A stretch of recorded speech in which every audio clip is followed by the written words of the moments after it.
Hi everybody, this is Hive Minds. This is a new show that we've brought out to get some great ideas, get some great intelligent people together to start to debunk mystery, start to tell the truths about conspiracy theories, to try to get to the bottom of all the lies that government agencies, religious agencies are all pumping out to try and get you all away from the truth and all believing what they want you to. So, yeah, we're just going to move on, get as much as we possibly can. It's going to be just like a little chit-chat that we normally have after the Daily Brexit show. You might have heard me on there already. This might be the first time you're able to put a face to my name, seeing as I've uncovered my camera.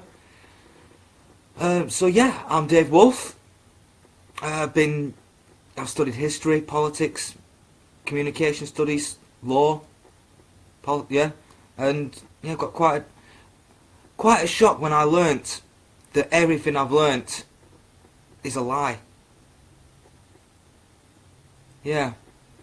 So I've had to do my own research. I've had to look into the world myself, and now I've found other people that have been taken the red pill and gone down the rabbit hole with me, and it's nice to meet them. Nice to meet people down the rabbit hole, because I tell you what, it can be a very lonely, scary place.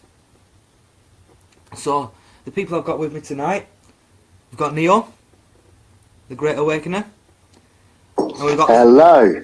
If you'd like to introduce yourself, Neo, a little bit, tell people what you're all about, tell people what you like to do, and a little bit of history. Yeah, so I'd say I've always been a little bit of a wake, but ultimately Diana woke me up with 9/11, which is a subject that we're going to be touching on today. Yeah. I've delved into many rabbit holes over the last year or so. I've also learned a lot about law, common and criminal.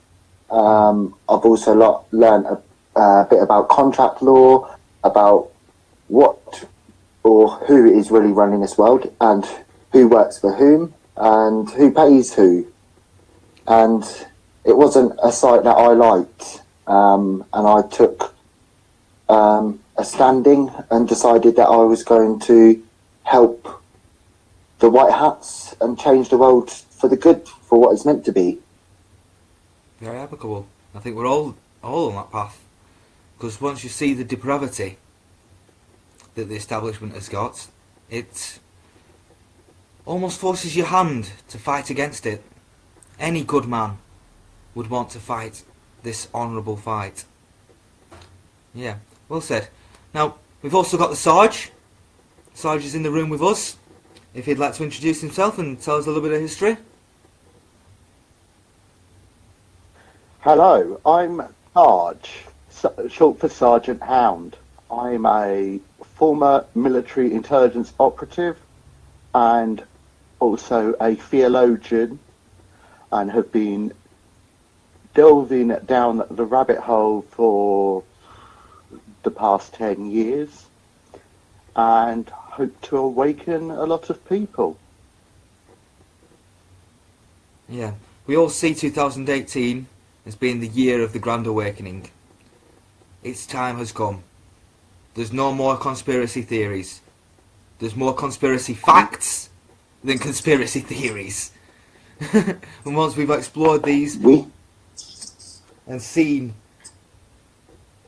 why they're using conspiracy, why they're using this term, why they're using conspiracy theory, and why they have to try to debunk or try to soil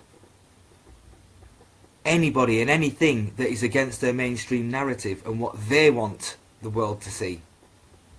So yeah, I think this episode should be mainly based around false flags, because we all know that 9/11 was a false flag, 7/7 a false flag, the recent Russian poisoning, blatantly obvious a false flag, and So amateur. Yeah, so amateur. Why would... Oh, There are too many breadcrumbs that they left behind because they're in panic stations right at this moment to try and get things done because they know that the white hats are against the black hats. The black hats know that they're losing. Us, the white hats, are winning, but winning big. yeah. And it's all starting to fall into place. And like you said, they're having to go to panic mode action stations to try and... Because I think this plan that they had has had to be pushed forward. They've not had the chance to put all the ducks in order, and there's been a couple of hurdles, a couple of tripping blocks. For instance, Trump election. For instance, Brexit. For instance, the populist movement. Things like that, Generation Identity, Pegida. All of these things have come in and started to knock down their little brick wall, their little castle that they've built, that they want to inhabit. Their little clubhouse. Yeah, their little clubhouse. So they're having to advance their plans faster to try to push the rhetoric even quicker, to try to start a war with Russia. Would you say that was... If that's not, yeah, that war with Russia, if anything's going to be a case for depopulation.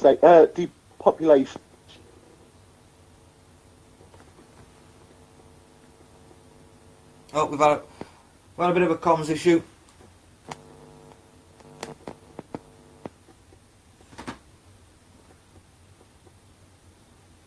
Sorry about that. Had a comms issue. Is it back?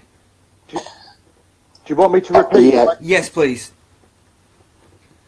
Hey, taking Yeah, over from the Daily Brexit. There's bound to be some comms issues. Yeah, the whole starting a war with Russia, the whole thing with that, it just smacks of making depopulation easy as anything, doesn't it?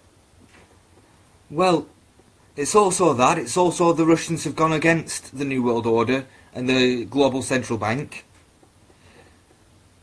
The Rothschilds, Exactly. you know, they've spat in the...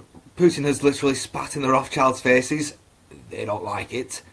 So they've, you know, targeted themselves as the next enemy. You know, Saddam Hussein went against the Rothschild central banking system. So did General Gaddafi. He went against the Rothschild banking system because it is not... So did Assad. Yeah, so did Assad. And just because they all happen to be Muslims, or all happen to be in the Middle East in oil-rich countries, has nothing to do with it, really. There's, yeah, the mitigating factors and, you know, plus points to going and invading those countries. But if you go against the global central bank, your days are numbered as a country. Wouldn't you agree? Totally. Yeah. So, not only is Russia... That's why, one reason why Russia's at the forefront of it all, isn't it? Yeah. Yeah. And you've also got a lot of the...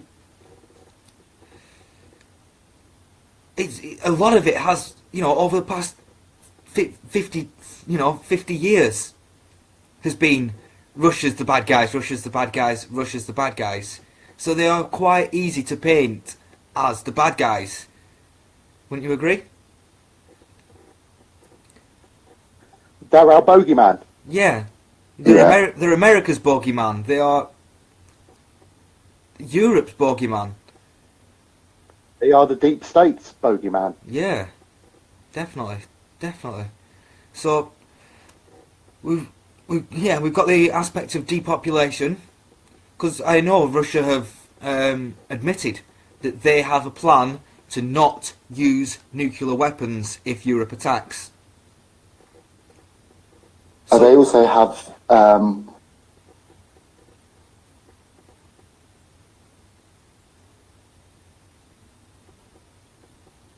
The Matrix is messing with Neo. Yes. Oh, did you see about that on the UK Corp News today, them cracking down a lot more in every aspect of government on truth tellers, on the people that oppose the government narrative. They are cracking down upon us. Well, they have I'm been. done then, really, aren't I? Hmm? I'm done then, really, ain't I? I think a lot of people are in the same place as you are, and a lot of the people that are out there in the same place as you are, they need to come here and get into the hive mind. Get onto the show. We need to get communicating. together to protect one another. Yes, because we have the strength in numbers. There is more of them. There's more of us than there are of them. Like the left are a pufferfish. They're a pathetically small, weak animal. But they use the media to blow themselves up and make themselves look strong and hard. When they're not. They're just... They've got a sting, they haven't got a bite. Yeah. And and all they can shout is Nazi, racist, fascist, yeah. And that really doesn't work anymore. They say people reflect themselves, don't they? Well, yes. When they start blaming people. Well, they what is it? They mirror. They push their ineptitudes and push their insecurities onto other people. Yeah. So, projection, isn't it? yeah, that's projection. That's the one. That's the one. Yeah. So, back to Russia. You know, I currently trust Putin as a world leader. I think he is actually a good man, doing the right thing for his country and his people. You know, he has let some of the oligarchs, some of the rich, do whatever the chuff they want. But, you know, that's part of capitalism, really, isn't it?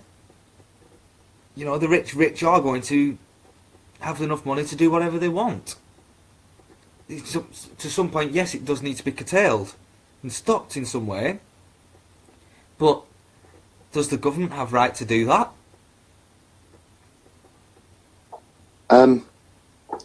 Yes and no.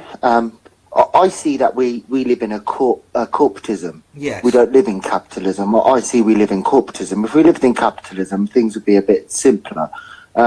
Yeah, there will be rich people in capitalism, but in real capitalism, the wealth is generally kind of shared out to a certain extent, like having to build new infrastructure or new buildings to build your business and stuff like that, instead of just wasting the money on whatever you want.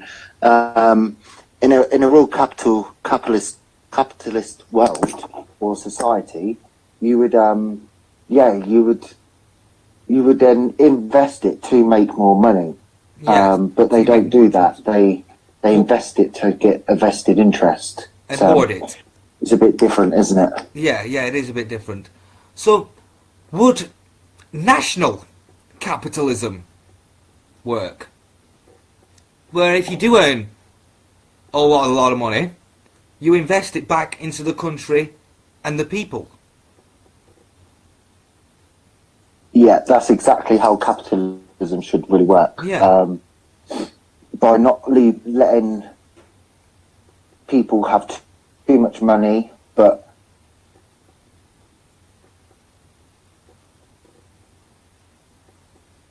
don't know what it is about this server, but we're having some problems. I told you I need new tech. Mine's not in my control anymore. Yes, get a burn phone. I'm running through my burn phone, where I've got blue tack over both cameras and blue tack on the mic. Well, what Zuckerberg had sticky tape on his webcam and sticky tape over his mic. I wonder what that says. It's good enough for him, it's good enough for everyone else. Well, yeah. Oh, I trust all these dumb fuffers trust me with their information. Dumb fuffer. Yeah. He's quoted as saying that, isn't he? Exactly. Yeah, Yeah. because you think of the Why would something be created to allow the people to communicate with each other if it was going to, if there's an issue where they could rise up together? It's got to be there for a reason. It's got to be there in order to monitor us all. Yes, yeah. It is Big Brother. It's easier than having CCTV around the whole world Yes. on every single street corner. They've got it on you then. And for the people that don't have smartphones or anything like that, then they don't really have to worry about them sorts of people. Or they're easier to take out because there's less of them. More people have smartphones, don't they? Yeah, there's more people that are connected, that are part of the so-called matrix, that are so happy and so easily and so quick to give away their information, so easily to give their opinion on things. And I'd say a lot of the time their opinion doesn't match what the government prescribed opinion is. Which is, well, getting more and more dangerous. The government is starting to look into hounding people. Well, the British government, I say, hounding people that disagree with them. They're going to start using government arms like the DVLA, government arms like the Benefits Office, the Benefits Office, and Tax Office. You know, didn't Obama weaponise the IRS? I think our government is looking to weaponise HMRC. So anybody who does... It already has. Well, I was going to say, I from what I see, it already has. And I believe they've done that after the last financial crash in 2008. They weaponised it.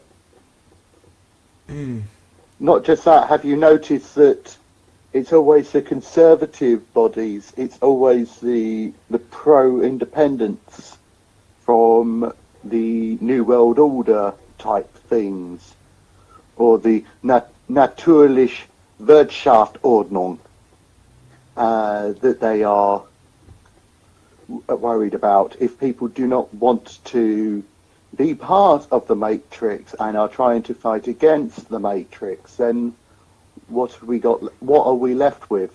We're left with a situation where we will hound you and make claims that you've not paid your correct taxes, despite the fact that taxation is unlawful except to fund war by a war of the nation against an enemy. yes, it's... The government itself has got too big and too fat that it's going to have to collapse under its own weight.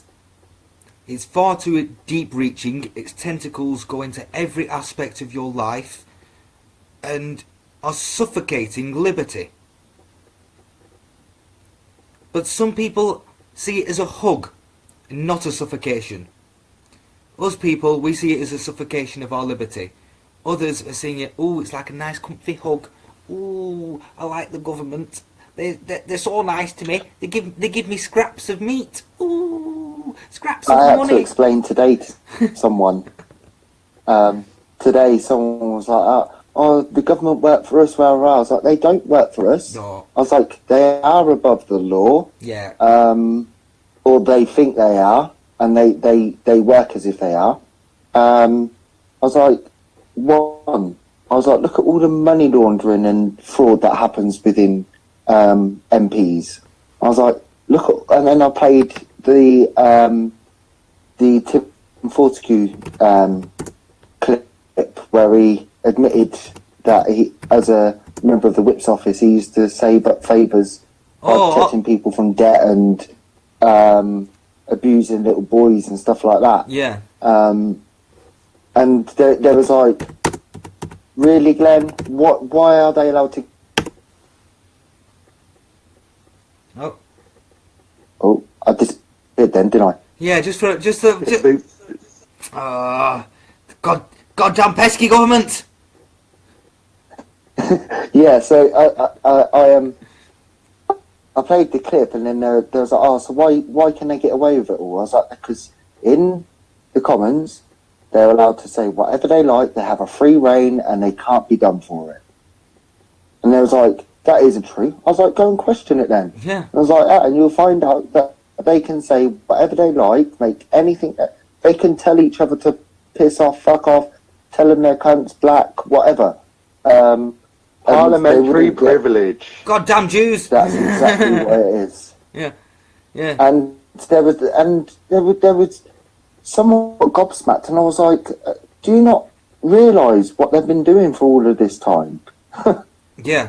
They've been putting statutes in place to protect them. To make sure that they can do whatever they want. Yeah. Yeah. Refer to socialism and the big state, and when they refer to it as the welfare state.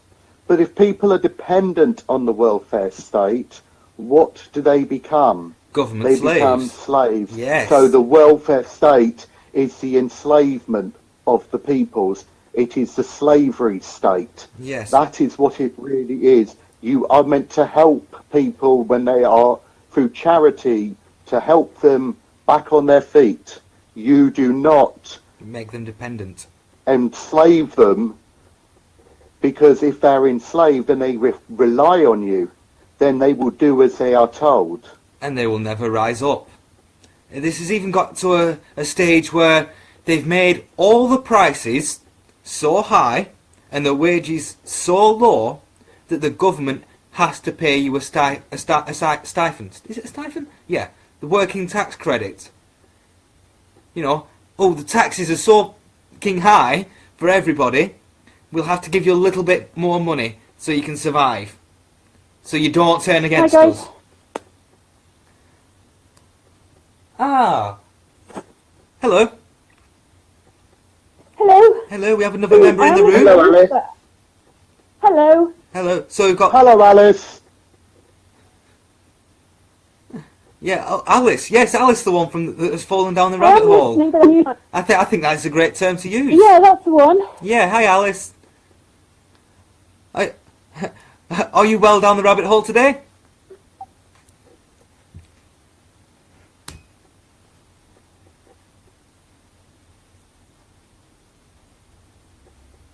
Oh, I'm not sure if she knows. I think Alice might be having a cup of tea with the Mad Hatter. Change places. Well, not to worry. We're quite used to having technical problems, and especially communication issues on the Daily Brexit and on this show. This being only the first show, you know, we shall look to carry on and get even bigger. Get more guests, get more people, get more to join the Hive mind. Because many minds together will make a big difference. Because I know certain things, Neo knows certain things, the Sergeant especially knows quite a number of different things. But there's other people out there that know more, that have got experience within the NHS, they've got experience within government even. In councils that can come, that can join, that can share, and they can do this completely anonymously. So, yeah, maybe we are the Anons. The Anons, yes. We need some more whistleblowers. We need people that are in the inside, that are sick and tired and disgusted with what's been happening, and really don't want it to happen anymore. But they want a platform of secrecy. Because if you do speak out against the government in your government-sanctioned job, you will lose your job. You will lose your pension. You know, if you've still got a mortgage on your house, you might lose your house. What we are seeing is a militarisation now coming from the United States of the Anons, Yes. We are being mobilised. We are being made ready to fight. Yes, I've seen that on the chance. We are the one. We are the ones that will be put down as being the future war of the Anons. Well, this is the information we war. will be classed as the alt-right. Alt-right Anons will be classed as going against the alt-left tech. And it's starting already. There's a lot of British people that are helping, and not just British people around the world that are helping America with their storm. And rightly so, because this takes all of us to get together and do this. Yes. This isn't just a local thing anymore. It's worldwide. But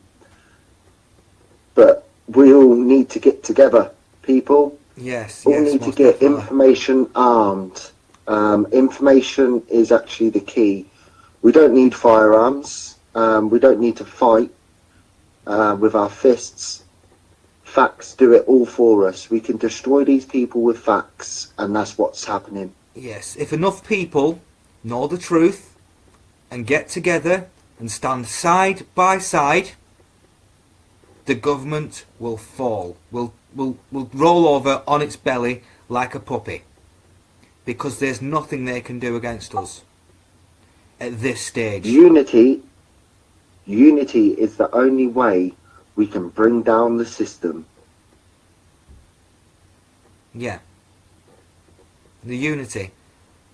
And we all have a common goal. We all want to see good for this world. We all don't want war. We don't want civil war. We don't want world war. We especially don't want nuclear war, where we'll all just be vaporised in an instant. And that's it, gone. Whilst all the elites scurry down into the little bunkers like rats. That's a good way of putting it. Yeah. They are. Do you know that it's a bit insulting to rats, though, mate? Yeah. I'm not going to lie. Yeah. Like, they don't even suit the name vermin. They're past it. Yeah. Well, the only thing that would survive a nuclear war. He's a cockroach. Yeah. There's three: cockroaches, Twinkies, and politicians. I like that. Yeah. I like that. Yeah. Never had a Twinkie. But I think they're just like... You don't want to try one. I don't want one. I They're don't want basically No. none of a cockroach, a Twinkie, and a politician. All are bad for you and all have very little substance. Agreed. Yeah. A Twinkie's just reformed sugar, isn't it? Pretty much. Bit of sugar, bit of flour, there we It's go. more it's sugar and chemicals, nothing else. Aye. Do you know what I got told today? Although I don't tell people not to eat stuff, I just let them know what's in them, right? Like with Diet Coke, I let them know that there's aspartame in it. Toothpaste fluoride, fluoride's bad for you. I just let them know the stuff. And someone came up to me today and goes, Glenn, you're telling us not to eat all of this stuff, but you're going out and having a cigarette, right? And I was like, wait there. I don't tell you not to eat it. I just let you know what you're consuming, like the full facts of what you're consuming.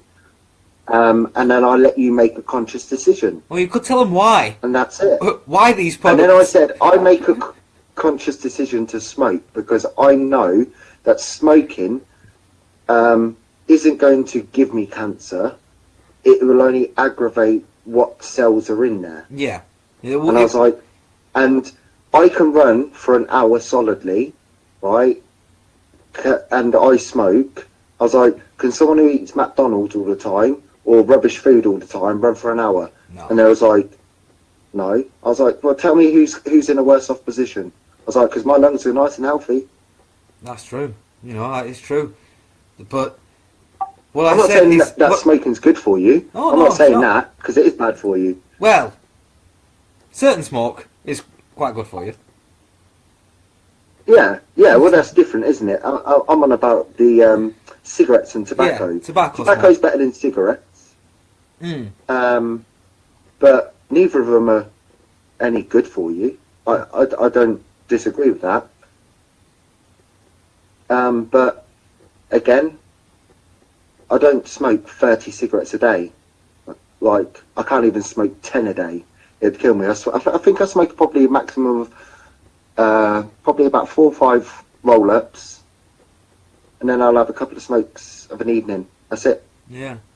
I'm like that. After I eat, if I eat, I want to smoke. Is it habit? Is it because of the chemical imbalance? What could it be? Bit of both. Bit of I'd both. say it's a bit of chemical imbalance because of the not just the nicotine, but the other chemicals that are in it, and then obviously the habit of doing that. Just after you eat, having a cigarette and stuff like that. It's weird. But like you said, it's I've not. got the habits of doing other stuff, like not eating meat, not having dairy, and not being bothered about it. So I would imagine that smoking wouldn't be a problem either. It's just being dedicated to it.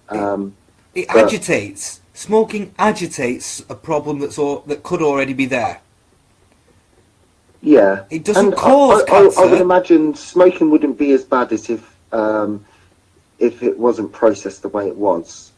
If it was just the actual tobacco leaves, how they used to smoke it, I don't think it'd be as bad. Yeah, there's a lot of chemicals involved in spraying them, in pesticiding them, in herbiciding them, in people-aciding them, because that's been used as an agent of 21 as well, hasn't it? But Yeah. yeah. And it's what they do to everything, though. No. Let me jump in there. What pisses me off the most about smoking is, here you go, little goyim, get addicted to this, get addicted to get addicted to nicotine. Yeah, and now we'll jack the price up and up and up and up and up, and say it's for your own benefit that you can't afford it now. You're addicted to it, so you're going to buy it anyway. But it's going to cost you what? What is it now? 4 times as much? 5 times as much as it used to? 15 years My ago? dad told me that he could go to the cinema, get chips and ice cream, Yep. get a couple of cigarettes, single cigarettes, because they used to sell singles. Well, everybody had a Couple shot of that sold singles. cigarettes, Mm. his Woodbines, and then and that was on like a shilling or something like that. Well, the ice cream vans used to sell singles. And What, cigarettes, really? yeah, the ice cream vans used to sell singles, and which is why there was always ice cream vans outside of schools, because it was the way that the schools used to get the school kids used to get hold of their cigarettes. But the other thing is, I don't smoke. I tried smoking and I found out that I was very likely to get addicted. I vape with a zero nicotine, and that way I'm not putting anything negative into my body, but it allows me to control my breathing, which allows me to control my stress levels, which is what a lot of people are trying to do. They're trying to mellow themselves out. So that's what I do. It's because there's so many frequencies and so much going on that it's messing with us, and we're like, shit, what's going to return us to the normality? I think that's why I smoke. I'm going to be honest, and it's not just normal cigarettes. But if I could, I would CBD vape all day, and then at night my normal. And it's not probably a bad way of going about it. No, it probably isn't. It's probably quite health beneficial. I know it sounds a bit weird. Actually, the NHS did a study into vaping, and they found that the vape only includes two chemicals, and then it's just flavourings. It's two main chemicals, Aromas. flavourings. It's not flavourings, it's aromas. And then if it's got nicotine as well. But that's what's in it. Whereas there's hundreds of chemicals in a cigarette, and they actually worked out that they couldn't find anything so far that is negative to health from vaping. So but what they've said is they can't say it is healthy yet. But they can't say it's healthy for you or beneficial yet, but they said that there is a potential that it's beneficial to open up your lungs and making it easier for you to breathe because you're exercising your lungs, but they can't advocate doing it at this moment in time, but they can say that it is 1,000,000 times better than smoking, and that's smoking anything. Well, no. Well, I've seen studies into vaping, and it says the condition popcorn lung. And a recent study's come out that it says that it could be carcinogenic as well. Or some of these liquids. Some of these liquids have been pumped with chemicals. Do you know where that came from? Big Tobacco. Probably, I was going to say who have been lobbying. Big Tobacco have been lobbying groups like the European Union to try and make out that vaping is dangerous and get it banned, because it has been found that it actually works at getting people off of cigarettes more successfully than any of the other things. But they've not just been lobbied by Big Tobacco. They've been lobbied by Big Pharma, who make all the smoking remedies which don't work, and vaping works 1,000,000 times better than them. Well, but they're both losing massively in their profit margins due to vaping, which is a cottage industry which can be set up by anyone really. Well, yeah, I see dodgy stalls here, there, and everywhere. But I wouldn't trust a vape or a vape liquid from your corner shop industry. I would only accept it from a chemical from almost a pharmaceutical lab. A pharmaceutical place, mate. But this is the thing. But yes. You can make it yourself. It is that simple. You can easily get hold of the chemicals and follow the recipes, and they are that easy to make that you can make your own flavoured vapes. You can make your own vape liquids. Therefore, you know exactly what's in them. Yeah, true. That's what I'm going to make my own CBD vape, and that's what I'm going to go on to. And like I say, like you said, it'll be health beneficial in some sort of in two ways, or in many ways. That I'll be on CBD. I won't be smoking normal cigarettes. Yep. I'll have a muscle relaxant in there as well. So I'll be living. Yeah, if you're making a CBD oil, you're also ensuring that you're not taking the THC in, which is the dangerous bit in the psychotic element of cannabis. Yeah, but like with THC, if it's controlled and if it isn't overdosed, but some of the strains that are going about now have more than 18% THC. You only need 2%. Realistically, that's all you need. This is the thing. The high level THC makes it skunk. So a lot of the actual cannabis that's being sold on the streets is actually skunk, which is which is got a 1 in 4 chance of giving you a serious psychological disease. So this is where there's very little damage caused by herbal cannabis, which is a naturally grown stuff which hasn't been crossbred and everything like that. The basics thing, which has got very low level. So, but that is what cannabis is. When you start cross-blending it, you're starting to go down the lines of skunk, and that is dangerous. Yeah. You've got your wires crossed on that one. The abuse... You've got your wires crossed on that one. Skunk. Aye, but you can get up to 10, maybe even pushing 15% THC, and it's alright. when you're looking at 30% THC that have come from these new strains, these new crossbreeds, yeah, you're looking at something that's going to be a negative impact on the brain. But these are lab produced, genetically modified strains, not your everyday normal people strains. Yeah. And so like with this terminology of skunk, no, skunk is an actual breed of cannabis. So a strain of cannabis, if you like. So you can't be calling super strong weed skunk. It doesn't make sense at all. So it needed a different name.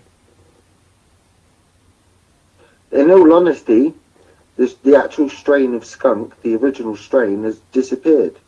It no longer exists. It's been bred out. Well, it's been crossbred out of existence because skunk does crossbreed well. And well, if you abuse anything, it's going to have a negative impact on your body.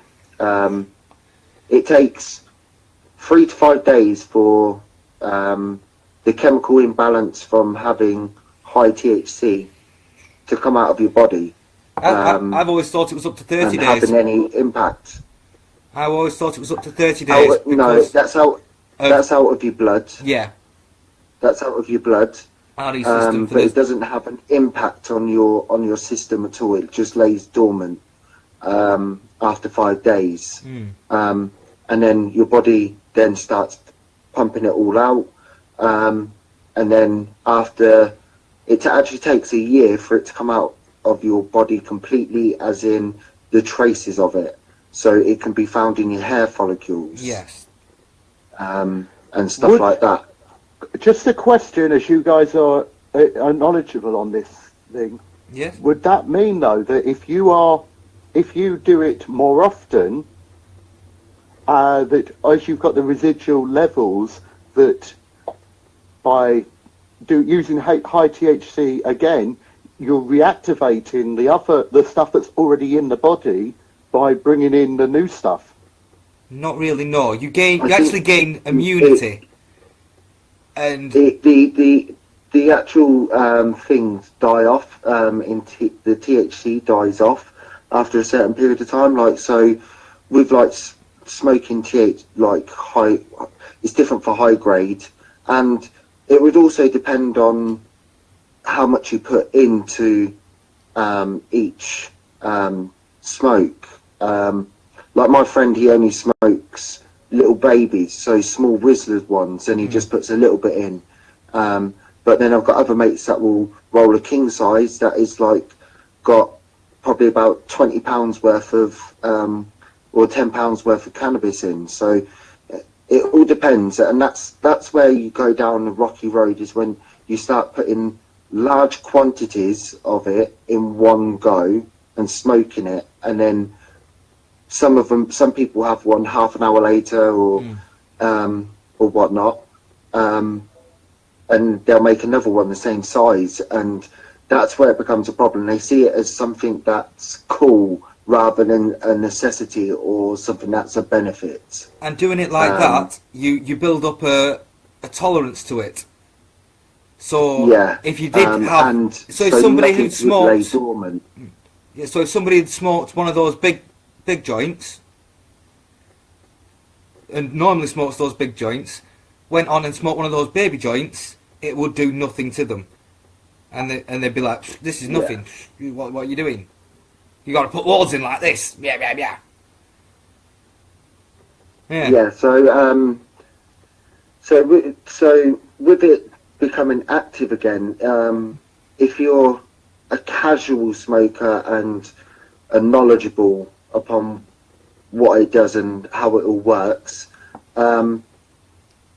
it would just kind of frizzles away, and it doesn't come back up, unless if you have one, say like an hour or 2 hours later, it would revive what was there, or what goes in would have more of an effect because it can cling on to what was already there. But only for about a couple of hours.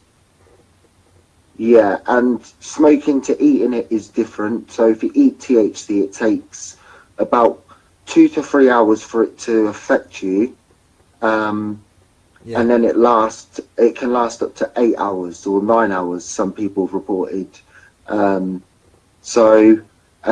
eating it, it's probably actually better for you rather than smoking it, obviously, for obvious reasons. But if you want it quick, you smoke it. If you want it a bit later or in a longer period, you can eat it.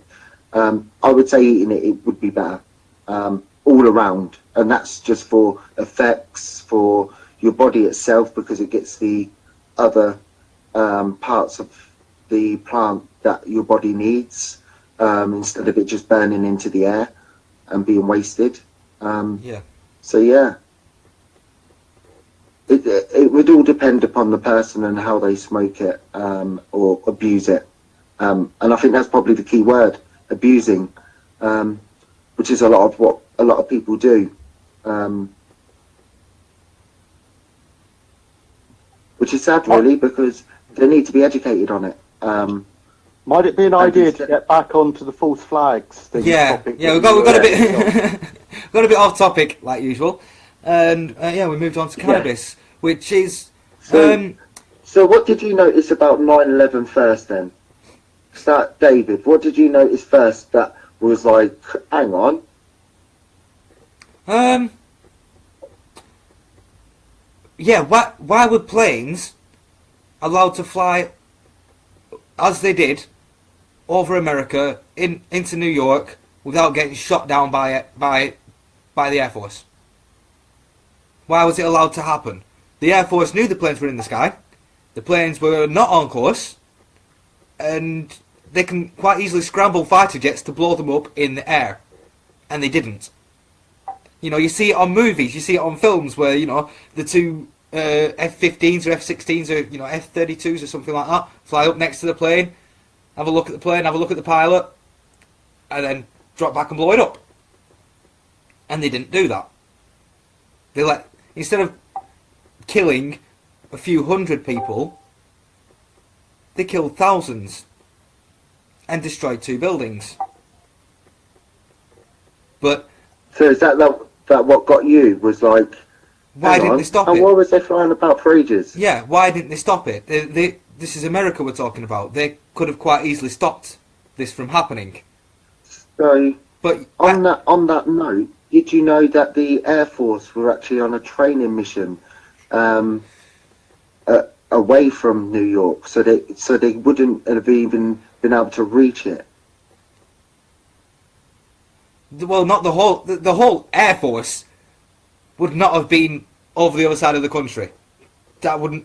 No, the active Air Force that was in the air at that point, because every nation's or America always have planes up in the air. They're never down. Yeah, you have that, but you also have scramble. Yeah, that's scramble. Something that I know about, and every kind of region will have the ability to scramble, and that aircraft will be at the end. Will be waiting at the end of the runway.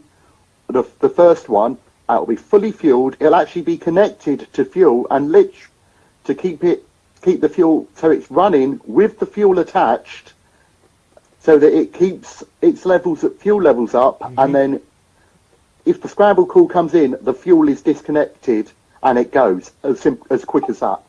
Yeah. Wow. So that's the first level of scramble. You then have another one in the scramble hangar, and you might even have 2 aircraft. You might have 2s, groups of 2, but they will be, the second level of scramble will be in the scramble hangar, which is at the end of the runway, and that will be fully refueled but not switched on. And then you'll have another scramble, which will be back in the hangar, which will be fully fueled, ready to make its way out to the runway. And those are the 3 scrambles. So that's what you've got at all times.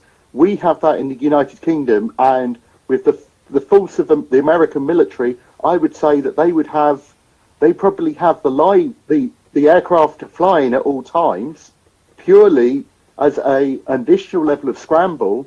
But they would, even if they didn't have the live aircraft in the sky, they would have the other 3 levels every single day, because they've got way more aircraft than we have to do that. Oh, they've got a ton of them, haven't they? Yeah. They've got new ones still in boxes. Well, So their air force reserve is bigger than our entire military in personnel numbers. it's ridiculous, isn't it?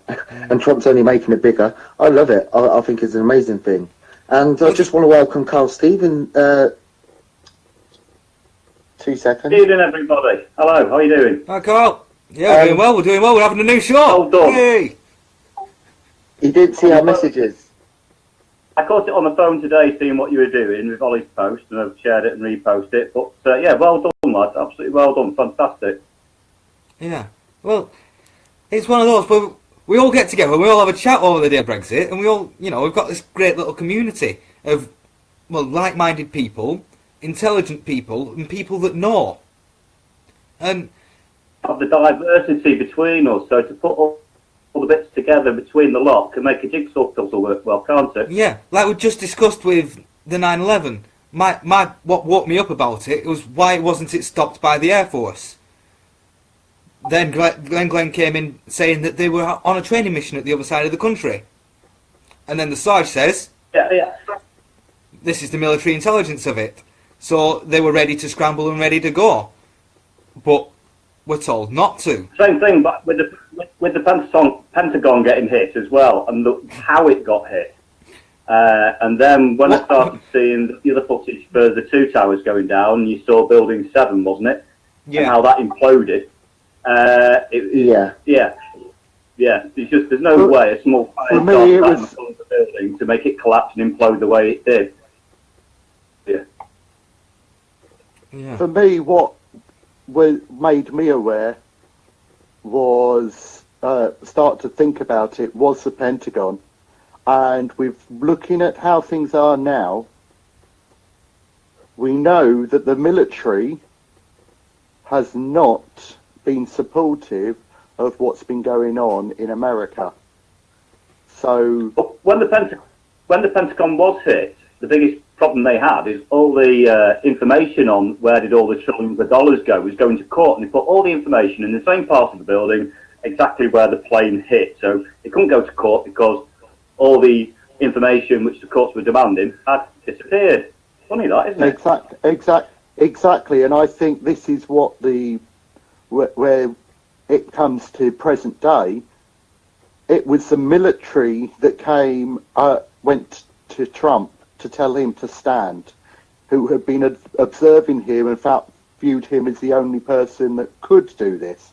It was the military intelligence that's been involved and shined a light on what the deep state, the civilian, which was predominantly made up of civilian elements, what they've been up to. And it's why we know that there are, like-minded in the UK, there are elements of military intelligence that know exactly what's going on, are not happy, and it's them that they've been manoeuvred in the right location, such as our Chief of the Defence Staff. Yeah. Well, what happened a lot with the US Armed Forces was civilians being put in high-level jobs. The civilian deep state operatives were put in the high-level jobs.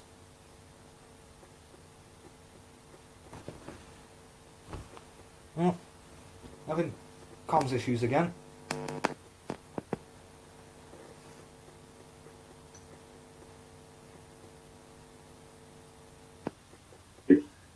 Sorry guys, comms issues, we just lost the last minute. Sorry about that. That's all right.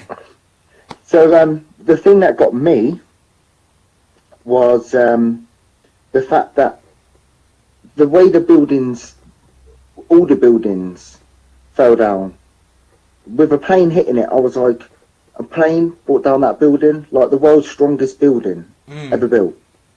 Like, how is that brought down? Like, this country has like earthquakes on a regular basis, and their buildings don't do that. And when Building 7 was just on fire, that's all it was. It was just on fire.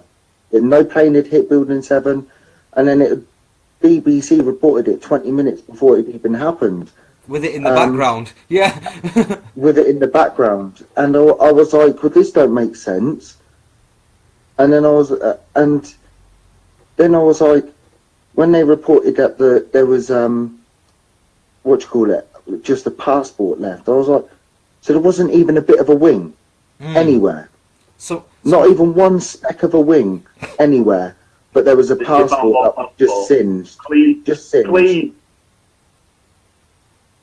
white dust, and it was cleaning, brand new, spanking new. Yeah. It's nothing added up, and then people reporting that there was like explosions on the basement level and ground level. It was like, what? People from across the streets, like the damage wasn't just like a couple of buildings either. This was like blocks. Yeah. Blocks of buildings were decimated. So it wasn't even just a couple of thousand people. I think you're talking there was a good like 10,000 people. And then you look what they put there, the black box, which is a deity forum, and it's like, what? And then they was going to put, and it's, obviously it's the replica of Mecca, the box, just at a different angle. The Kabbalah. Yes, that's it. And it's like, how insulting? How insulting can you get? Yeah. Well, and how obvious can you be? How obvious? I must admit, the symbolism. I must admit that my disdain and distrust for Islam did cloud my judgment on 9/11. It seriously clouded my judgment on 9/11. And it clouded everyone's, and that was their plan. Yeah. And massively it worked. But then the other thing that got me was when you had what's his name? Bush continue reading a book when the buildings were coming down. In a school. Yeah. But the book was upside down. The book was upside down. And it's like you're showing us the symbolism there already. Oh yeah, everything's upside down, topsy turvy. Yeah, it's just. And like Cole said, the Pentagon, there was $3.2 trillion that was going to be put into the courts the very next day, and the day before they had just announced it, and then on the day of 9/11 they was doing a terrorist exercise. What, did this exercise just go wrong? I don't think so. And if anyone's got any savvy, it was clearly a ballistic missile that hit the Pentagon. Yeah, there's no wings. Nothing, the hole isn't big enough. To hit at that angle. Yeah, a plane wouldn't have been able to hit at that angle. Green flag propaganda afterwards, because they actually did a TV program, I might have been Panorama, showing you how the two towers fell because it wasn't constructed correctly, and it was all the stair casings falling in on itself. So that's why it imploded. And my dad was watching it, and he was saying, "See, this is what it is. It's not one of your theories." And I just said, "Yeah, but Dad, it doesn't explain how the other buildings, what weren't built the same, actually collapsed in the same way when they imploded as well." Magic melting steel. Yeah, right. The magic melting steel that had to be shipped to China as quickly as it possibly could. You know, how does aviation it was the fuel? highest grade steel ever. Yeah. And do you know what? Trump was like, my people were in there. My people were in there, and you done that. Yeah. When he was sitting there, you knew as soon as that was coming down, you knew he knew what was going on. And he would have gone, none of that.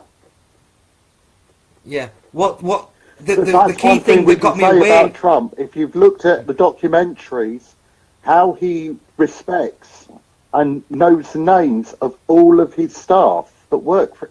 So the staff that work in Trump Tower and the Trump Hotel, he knew all of those. He knew all those people. He knows all those people's names.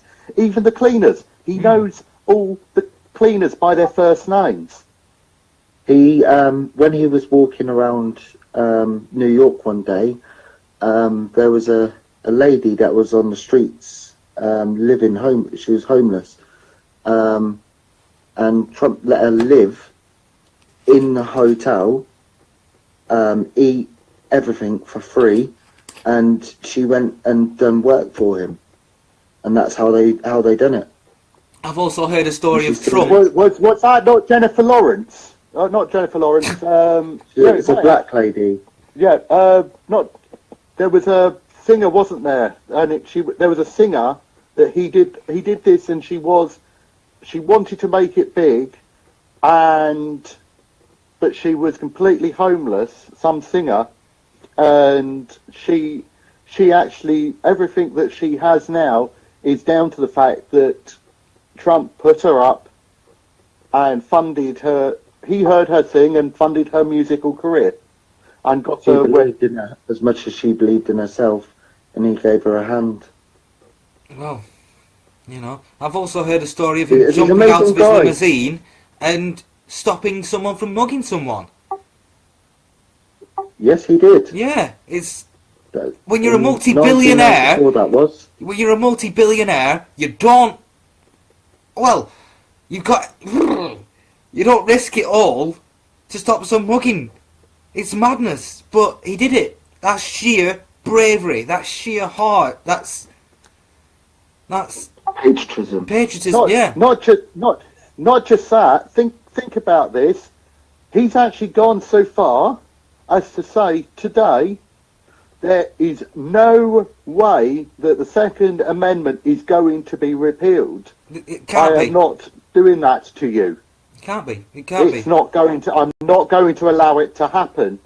That judge needs to rethink his opinion. The American people wouldn't let it happen. Do you remember why the Second Amendment was put in place? Because we, the British, tried to take their guns. Do you think they're going to let their own government take their guns? No. No. Their forefathers said there will be there'll be a gun behind every blade of grass, and that was one for their government, so they don't shit on them, basically. Yeah. And to protect the country as well. And yeah, ultimately it's worked. There's more deaths per year from alcohol and these are individually. Alcohol, pharmaceuticals, vaccines, abortion. No. Each year than there is from guns. Texting. Gun killings are very, very low in retrospect to other killings. I had to highlight this to a couple of people today in regards to the gun laws. I was like, if we had guns, do you think people were going to attack us? If I was carrying a concealed arm, right, I could protect anyone within my vicinity. Yeah. So there'll be no one going to be attacking anyone.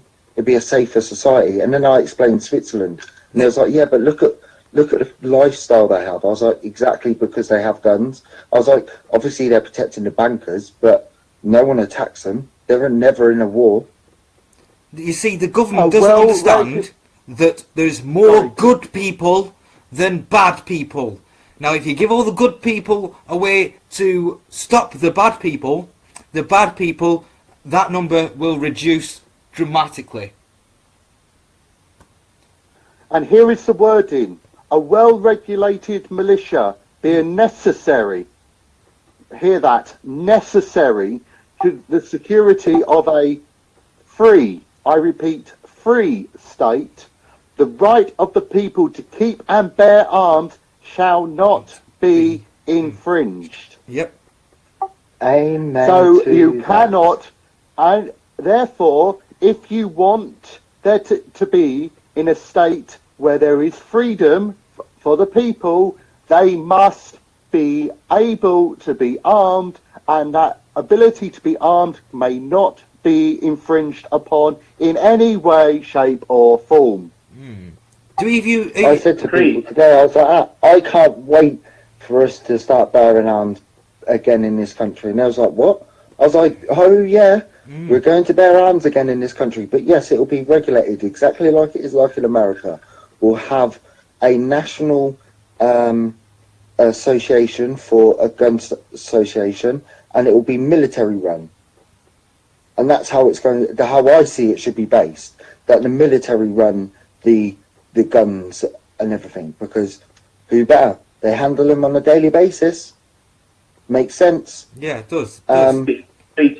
Crete is one of the very few places in Europe which were allowed to have guns because it was invaded that many times. It has become part of the citizens' right to bear arms. There's about, I think I remember rightly, about 4 pieces of gunwork for every citizen on the island. And the EU is obviously trying to stop this. It's worth doodling it and having a look at that if you've not come across it. But restricted, so they can't have certain guns, and like they've done in America. So you can't have this gun, you can't have that gun, but you can have one of these guns. So they're actually going to not take their arms away from them. They'll actually put that many statutory laws in. It becomes impossible to carry one or without being to a fire range, like they've done with us here. Yeah, like they've done with us here. So you have to go. Bear arms. You have to jump through 100 hoops. Right here to bear arms. Sorry, David, come on. Oh, you have to jump through 100 hoops to get yourself a shotgun to go clear pigeon shooting. You have to go through all the government paperwork. I do believe it should be well regulated and that educated. I don't believe that educated, and I don't believe that every person needs every type of arm. Not in this country. There's very little hunting and stuff like that. So yeah, hunting has nothing to do with the right to keep and bear arms. No, but I'm on about like certain guns. But everyday use of guns is for hunting.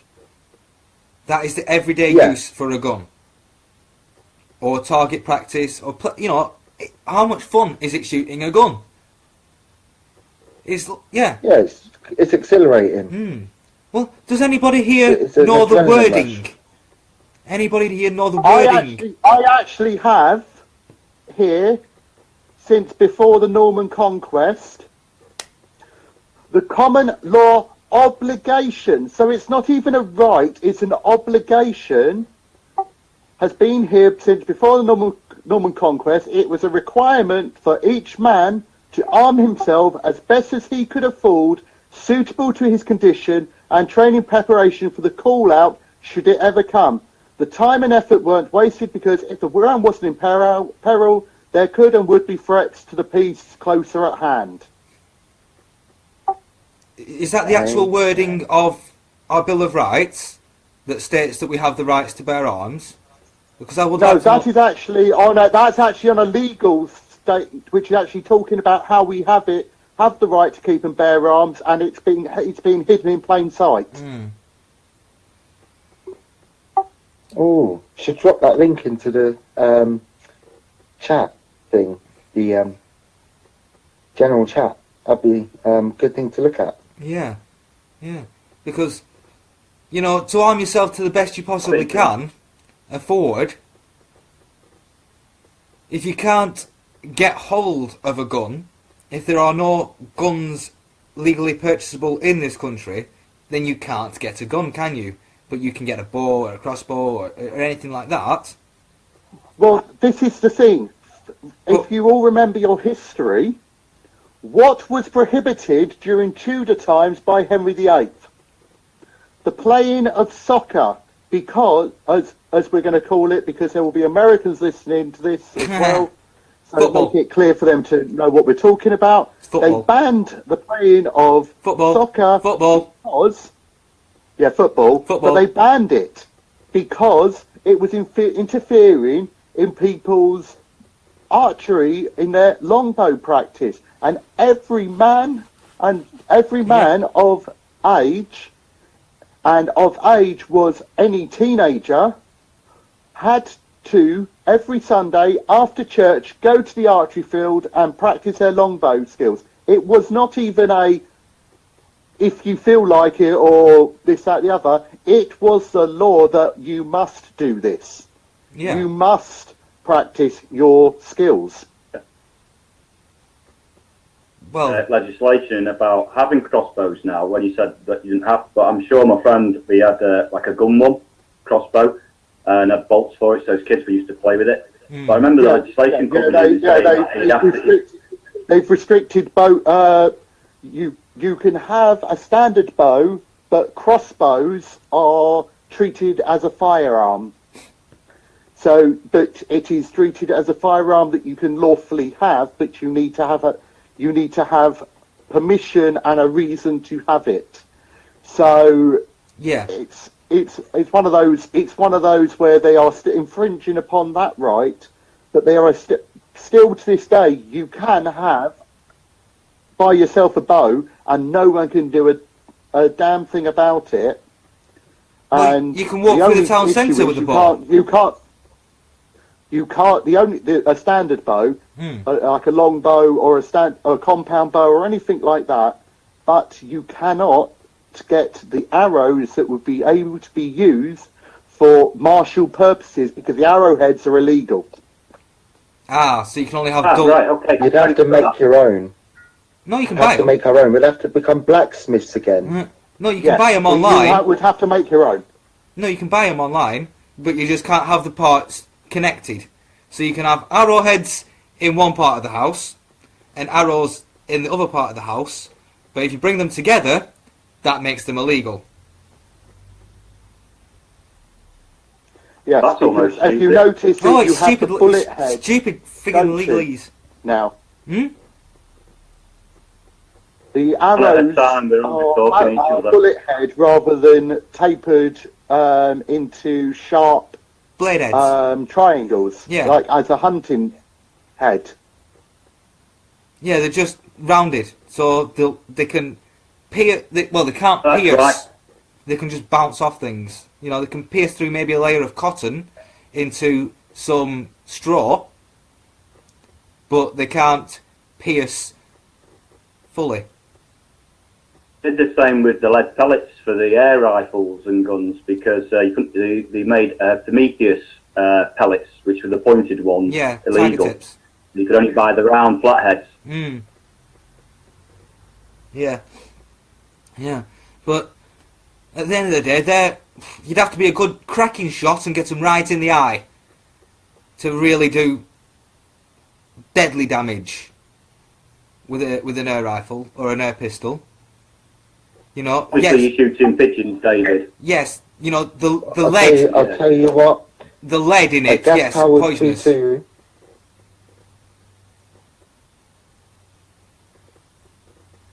A gas-powered 2-2 gives a sharp pain. Tell you, Oh, I know. straight it. I know more than most. Yeah. But, you know, you can get upgrades for the larger rifles. But still, it's not... I wouldn't class it as deadly force. It will embed into the skin and embed into the soft tissue where the lead can poison. But, yeah, like I said, a cracking shot to the eye is the only way you could actually kill someone.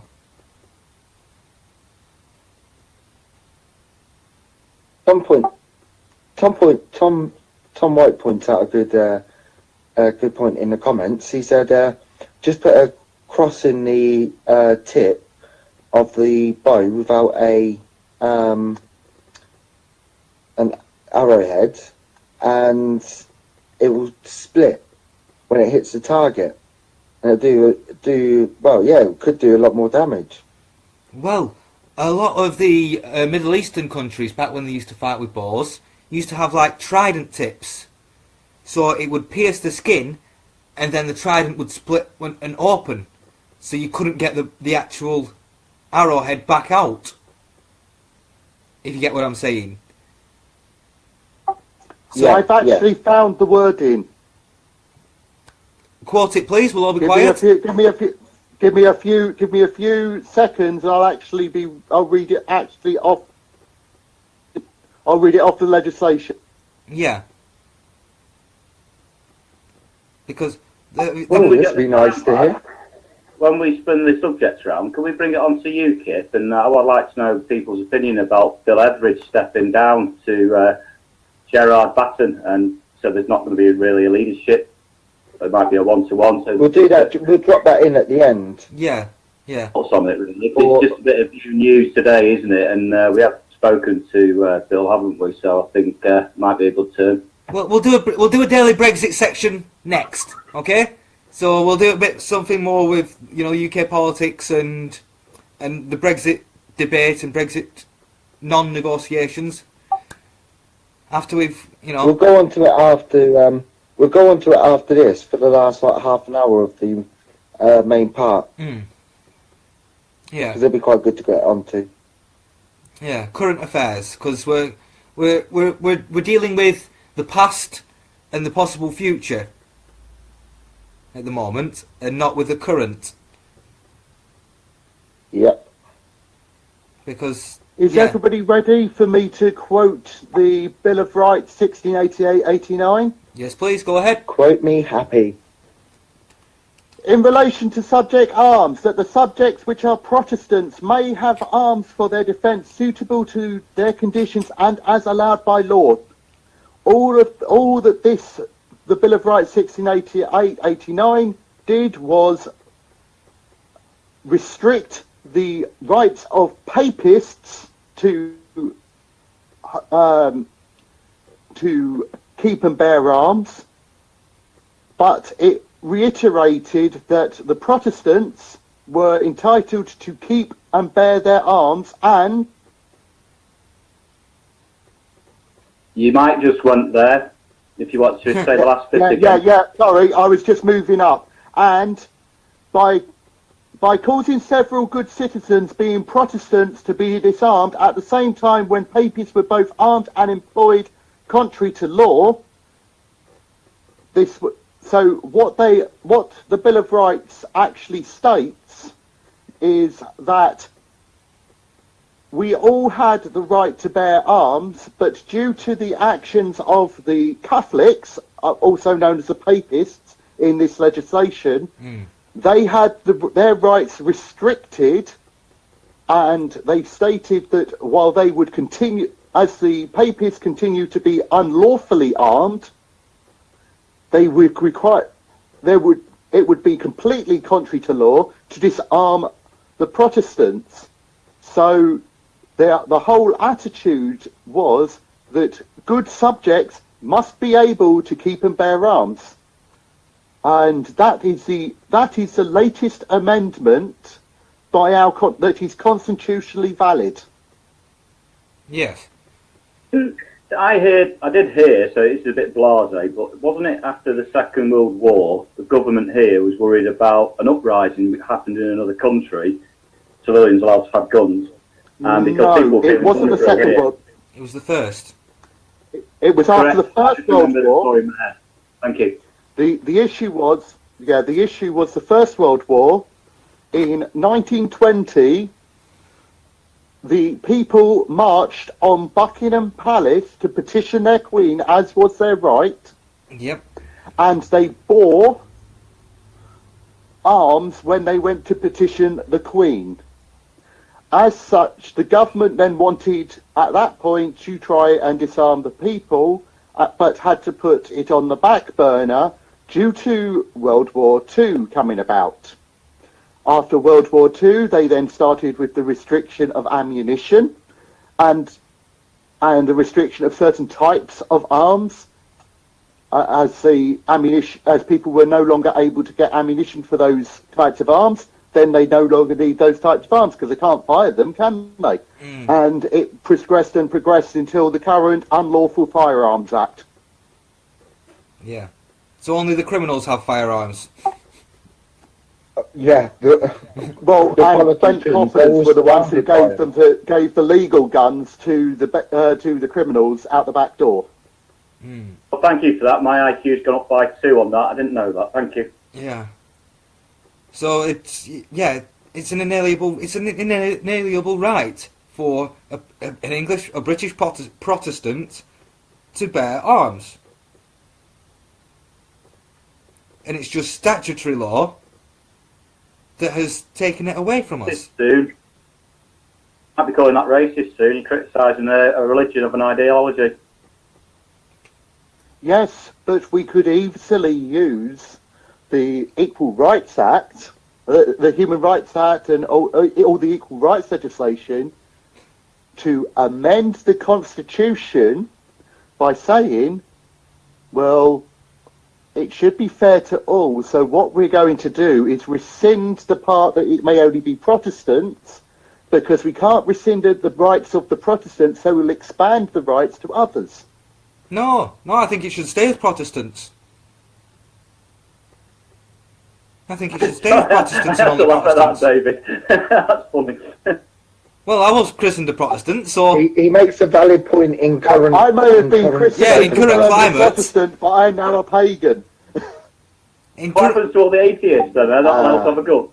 Hey, we've got atheists now, you know. That is what it would say. So they won't have a go.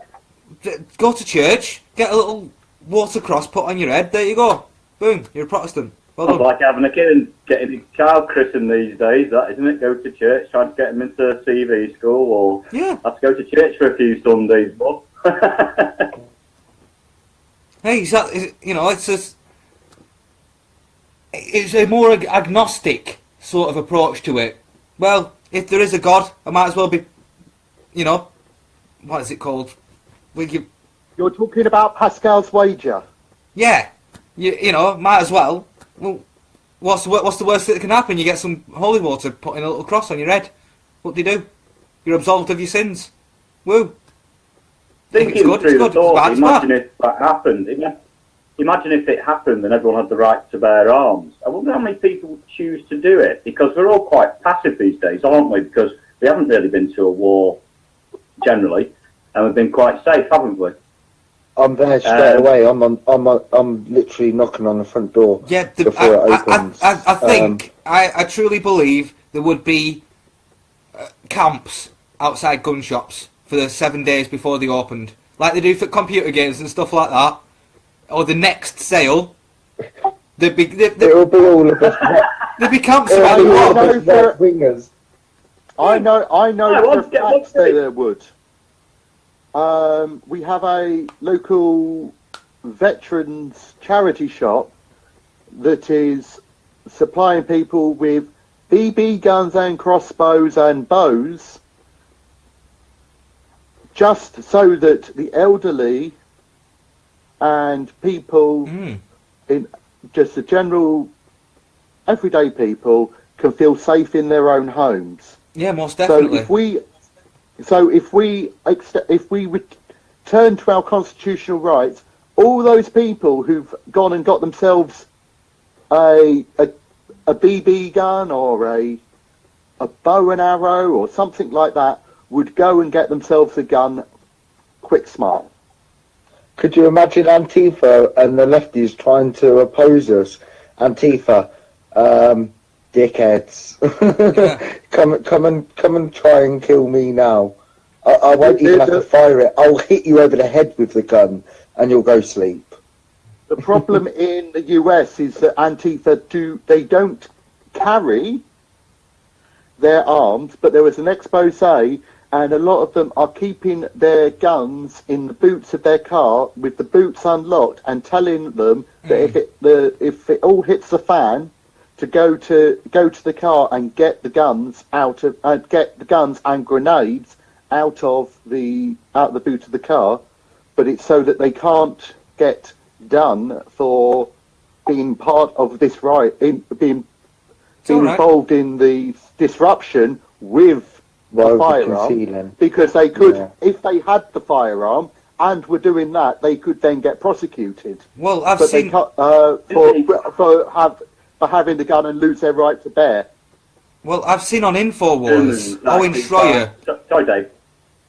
Didn't Germany's police raid a place and found a massive stash of arms and grenades or whatever with Antifa? No, it was next to a mosque. Wasn't it? It was next to a mosque. Or it was actually in a mosque. Antifa The one were I using saw the mosque as a Playing gathering point. Antifa. Antifa. Yeah, so Carl, the Antifa were using, Antifa. I think it was a building next to the mosque, actually, a building next to the mosque that that they were, using as a gathering point and storage. And yeah, it was found in that unit. It was like a unit shed thing, I think, that they had. Yeah. But then when Tommy Robinson got jumped and he went to go and find them and the police were there outside the mosque, why did Antifa run behind the police and why were the police there while they were going into a mosque area? Connection between the two. It was staged, I believe. I think it was... Yeah. It was... I don't think it was on Tommy's behalf. No, I think it was the police and Antifa getting together, saying, knowing that Tommy Robinson was going to be here at this time, let's give him a kicking and let's get away with it. Because if we can go out, give Tommy Robinson a kicking and get away with it, that might encourage others to go out, give Tommy Robinson a kicking or more and get away with it. Or a knife. I just find the two subjects of same people being in the same place and in different areas, in one in Germany, here in England. I'm just wondering if, as much as our Christian churches help the refugees coming over here and get paid by the EU, the mosques do. Oh, most definitely. The mosques are a hub, or a gathering point. So if you make it into this country under a truck or inside the back of a truck, you go to the nearest mosque, they will tell you everything you need to do. They will give you the instructions on where to go to live, who's got a spare bedroom or who's got a spare mattress on the floor somewhere, where you can get a job. They are a hub for the immigrants. And they will teach the immigrants exactly how to scam the system and get the benefits, how to get the passports.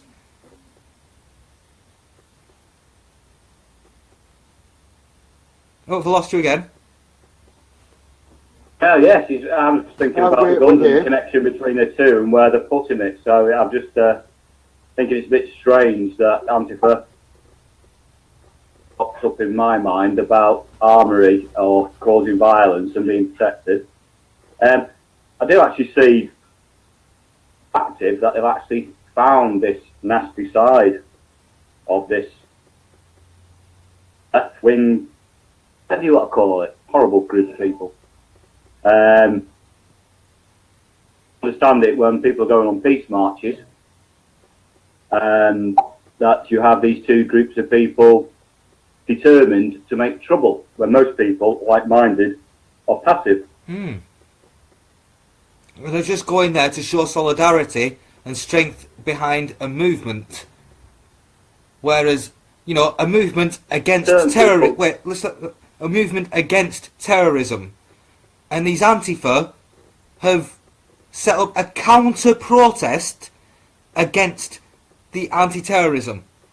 So that states to me that Antifa want terrorism. The issue is, if you look at the past, Islamists and Marxists have worked together successfully for decades. If we look at the Mujahideen Haq, which is a terrorist organisation, it is an Islamist Marxist terrorist organisation that wants to put into place an Islamist Marxist rule in Iraq and Iran, and which is why the Iraqi government allowed the Iranians to do bombing raids on MEK camps, despite the fact that Iran and Iraq weren't so friendly. They allowed the Iranians to blow up these camps that were happening in Iraq. We've also got the history of Barry Soetoro, and when he was at university, he was the co-convener of the Islamist Marxist Society at university. The individual who he was a co-convener with, then went and joined the MEK. Yeah. That's exactly right. Yep. Obama was a socialist. Muslim Brotherhood. And the Muslim Brotherhood I must say that's a lot. That's a lot over my head, that. But thank you again. I'm going to get headaches soon. Well, You're teaching me far too much. What it is... Yeah. Oh, sorry. Barry Soetoro is Barack Obama. Yeah. And what it is, He was born into both the are Muslim Brotherhood. both are totalitarian regimes. So they both want to go hand in hand. Same as Zionism. Yeah.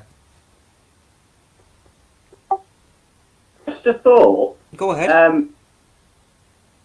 Your live feed on Facebook, are you recording it like Ollie's show so it can always be listened back to? And the other one is, while we're talking about Yeah, we can archive it. the message board here, and then you could uplift it and put it on the Facebook. So while we're talking about it, if you share the links and show people what we're talking about, if we're quick enough between all of us. Just a thought. That's what I'm dropping links into the Facebook live stream as they come through. If anyone's got like facts of like what we're talking about or anything like that, or any. Yeah, we do need to be credible. So while we're talking about this, and I don't like calling it this, but conspiracy theorists. But what are we? Analysts. Yeah, conspiracy. A group of people in a room together agreeing. Truth seekers. Or more. Seeking the truth. So, but if we can give some clout and you want to wake people up, give them the information and the tools so they can find it, like we've learned over the last few years, some 6 to 7 years, more.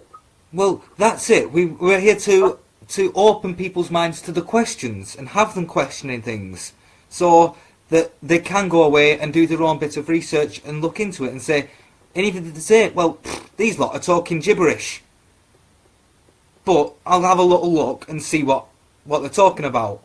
Oh, they're not actually talking gibberish. This is coming to light. This is truth. This is fact. This is provable. I would urge everyone to do as much research as they can themselves. Yeah. And don't take everyone's word for it. Especially for the people that don't know stuff that we're talking about, and you think, oh, that might be a bit far-fetched. As we get later on in our shows, further on in the weeks, we'll delve into some deep rabbit holes. And I would say to people, definitely research those. And 9/11, if you haven't looked into it, but I'm pretty sure everyone has, because I think everyone knows it was a bit of a false flag event. To just start a war. So, yeah, I would say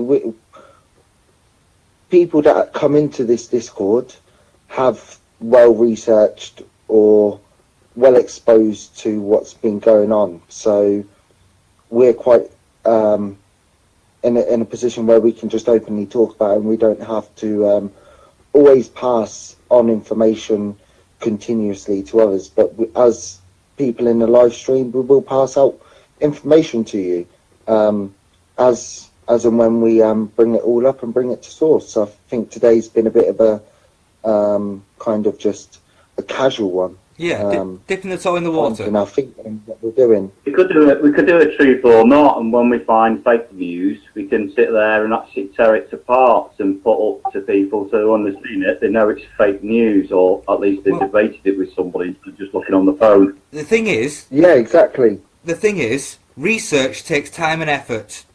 A lot of people nowadays either don't have the time or don't have the effort to want to go away and read through page after page after page after page of information to find the golden nugget. Oh, so this is the truth. Our friend Alex. What they want... They'll sit there and watch a couple of episodes of EastEnders, or Corrie. Or they'll like to sit there and watch a little programme like this. Now, if we had the technology, if I had the technology to bring up things into the live stream and like literally show them what it is, this is the information, that would make life a lot easier for them, a lot more available to understand, to answer some of these questions for them. Yeah, to answer some of these questions for them. But this is good, this, because if we're looking at doing a 24-hour show, and there's a group of us who we all entrust and we respect others' people's differences while we talk, a splinter group and go again, can't we? yeah, And then they'll just make sure our time slots all sit differently, and then we might get that 24-hour show. yeah, we can exactly. That's what. Well, we spoke about.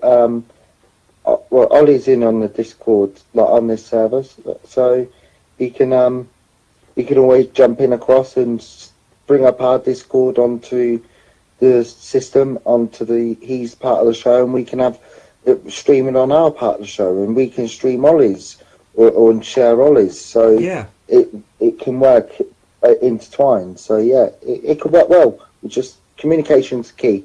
and other people like Communication and information.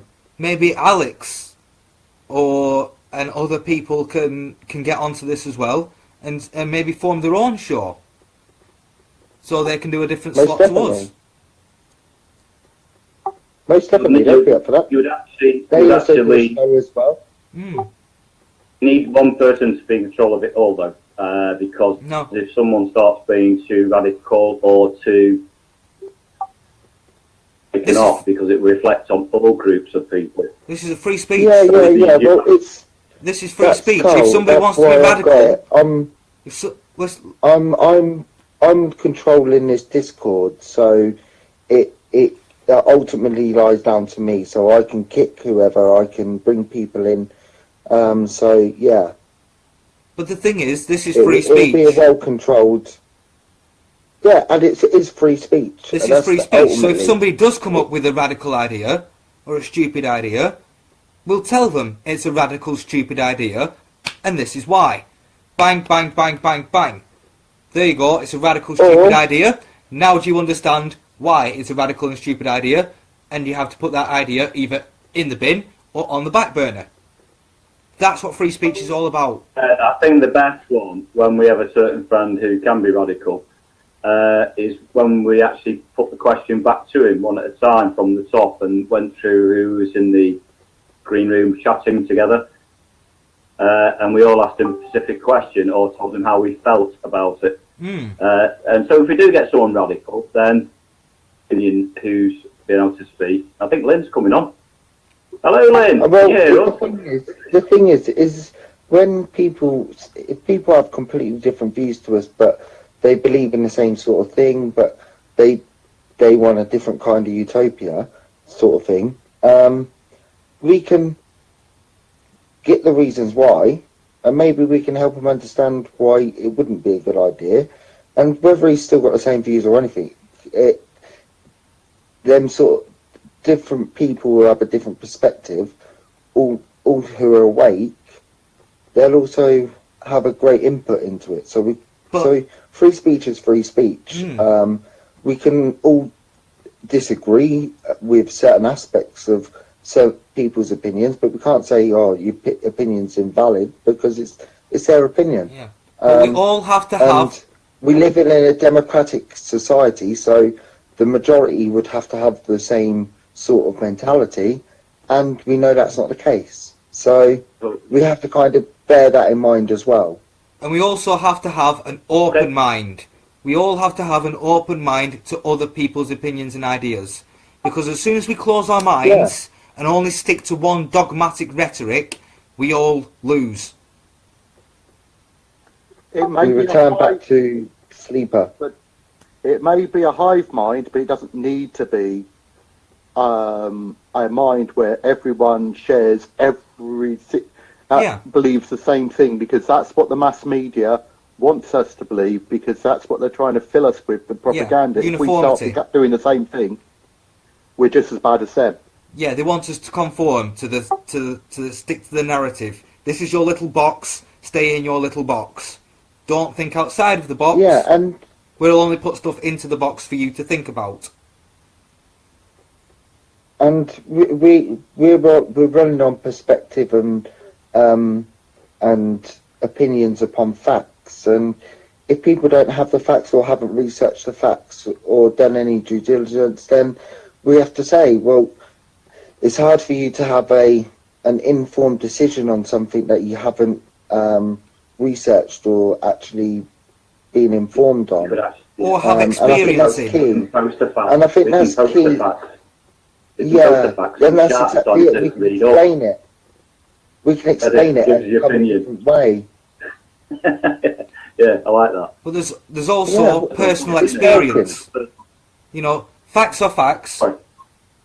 opinion's opinion, but personal experience is also a very crucial part to it. Agreed. Life experience is key. And ultimately, it's our life experiences that have got us to this point. Yeah, that created our wisdom. Yeah, and the people we've met on the way. What time's the live show going on, so? Is it off? Well, What time's this show going on till? Is it? 8. yeah. See, I'm waiting to ask you about UKIP and how you think. Oh, bring it in then. Bring Right, it yeah. in. Yeah, we can bring that in now, yeah. Yeah, this is a good segue. So Lynn's going to be listening. Whether she's feeding her sheep and looking after her horse and sorting the dogs out, I'm not quite sure, but I would like to know her opinion as well. Who, Alice? Okay, so Yeah, we're trying to keep things a bit more anonymous. you know about UKIP, and there's going to be a leadership bill on. I actually asked him specifically on Ollie's show, is he in a position and would he go for leadership? And he said yes. It was in a question. I said, and if you weren't, who would you back? And he said he won't back anybody. He'll go for the leadership contest. But as we know, he's stepped down, hasn't he? He's going to let the main man take the goal. I'm not sure. I think it's down to 2 contestants now. I'm not sure who he's actually running against. I've not managed to read up on that yet. But it looks like Gerard Batten's going to get the card to. I think it's quite good, actually. Well, you see, Bill Etheridge. Bill's basically said he's going to give 12 months before he thinks about running for the leadership. I just wanted to know your opinion. So, from the top, if you want to tell me, I'd love to hear your opinion on it, Dave. I'll come in, yeah. I think Bill and Gerard Batten are both singing from the same hymn sheet. They both want the same thing, they both share the same opinions, and it would only split vote if they ran against each other. So what is the point in running against each other when they see eye to eye and would work better together? You know, Gerard Batten is also a more senior member of UKIP and is more fitted to the role of leadership. So I think Gerard Batten and Bill Etheridge would make a good tag team, good hand in hand. Sorry, David. Well, I've finished now. Go ahead. What was your reply? Ask another question, but I asked a specific question and I'm going down. And I stopped myself from asking the next question. Ah, right. But I was going to basically say, what we're going to see with I would love to see him be not an independent. Now, whether he goes over to the Democrats and Veterans Party or he goes back to UKIP, I'm not quite sure. The fighting buddies there, I suppose. So I was going to. I can tell you one thing. There is, from knowing Mr. Stephen Wolf personally, I can say it will be a cold day in hell before he goes back to UKIP. Yeah, I've got that feeling.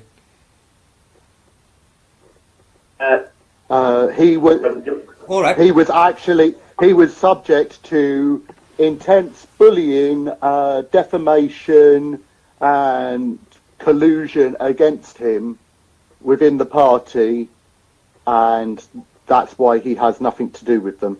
Oh, I'd just like to make another point So about Bill Etheridge. I'm just going to step down to what are you calling yourself, Neo? Sarge. Or Neo. Get the Neo on. Hello, yeah.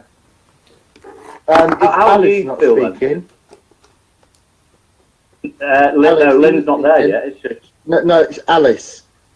We're trying to keep some Right. anonymity. So how do you feel that Bill is stepping down? Bill Etheridge is stepping down and not running for UKIP leadership, and I think going he's smart. to. I think he's smart. I think he should leave. If anything, I think UKIP will end up dragging him down after all the things that I hear. It's unstable. Drag Bill down. Not because well, it's if the party falls, then it's going to bring Bill down with it, isn't it? Lucky he's a councillor in his constituency. That's what he said. But he spends most of his money, MEP, and what he has in travelling fees and everything else. He said his bank account is worse off than it was before he became an MEP. He gets 600 quid. Yeah. Whoa, he gets 600 quid for travel. So he can quite easily go and buy a plane ticket or a train ticket with 600 quid. He's travelling an awful lot though, isn't he? He's up and down like a bloody yo-yo, isn't he? He's travelling all over. Following the guy, he travels, mate. Well, that's his MEP budget. That's his MEP expenses. So, plus his wage. Come on. He doesn't get expenses for his councillor job. He's obviously going to get paid. No, well. So Sergeant Hound, then, what's your opinion on that about Bill? I personally, I do disagree, because having seen Bill's video, they have different views. Bill is a erstwhile libertarian, where Gerard is more of a authoritarian, and we all know the bust up between Bill and Amory Walters. When you look at Gerard's views, Gerard makes Amory Walters sometimes appear like a moderate, and that I'm very cynical about what's happening with UKIP, and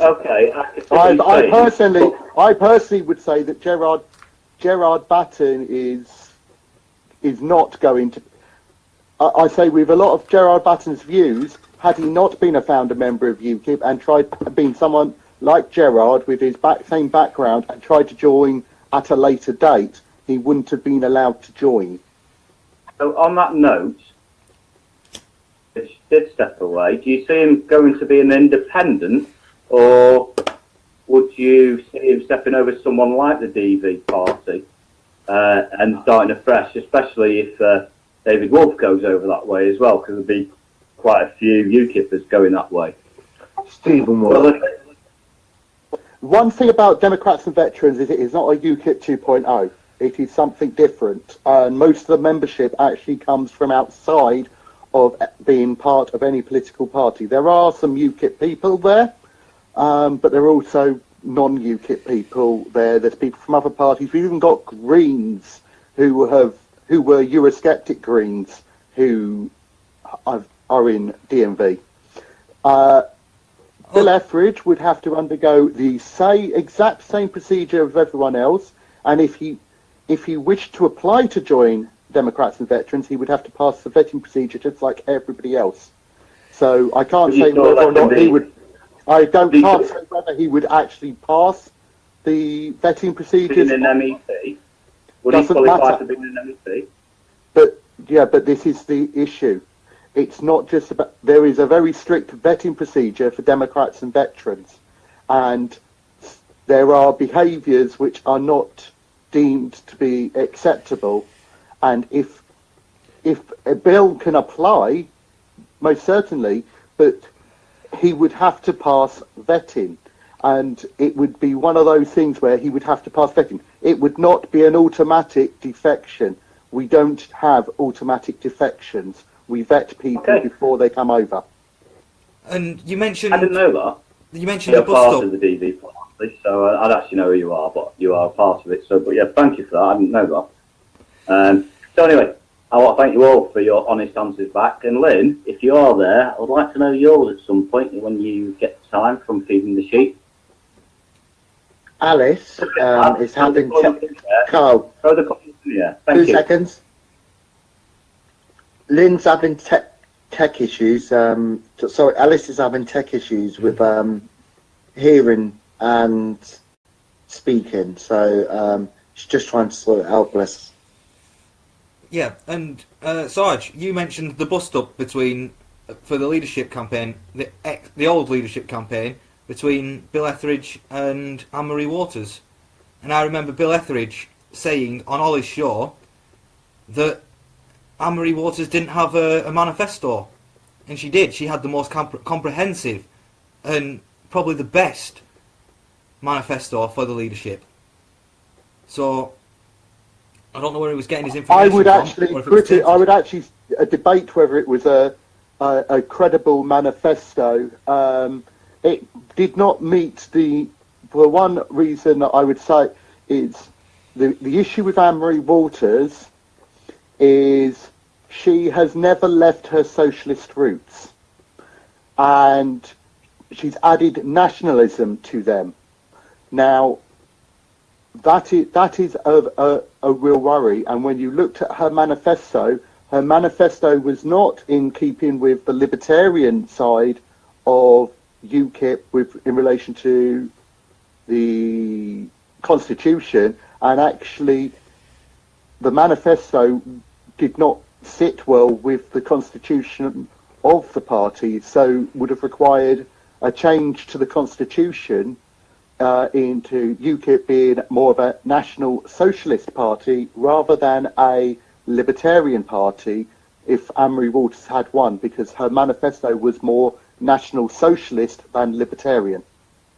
I also believe with Mrs. Walters that most members in UKIP at the top end are anyway, and it was because she's got quite a specific agenda, and she doesn't know anything about health, she doesn't know anything about road structure, infrastructure, she doesn't know anything about schools.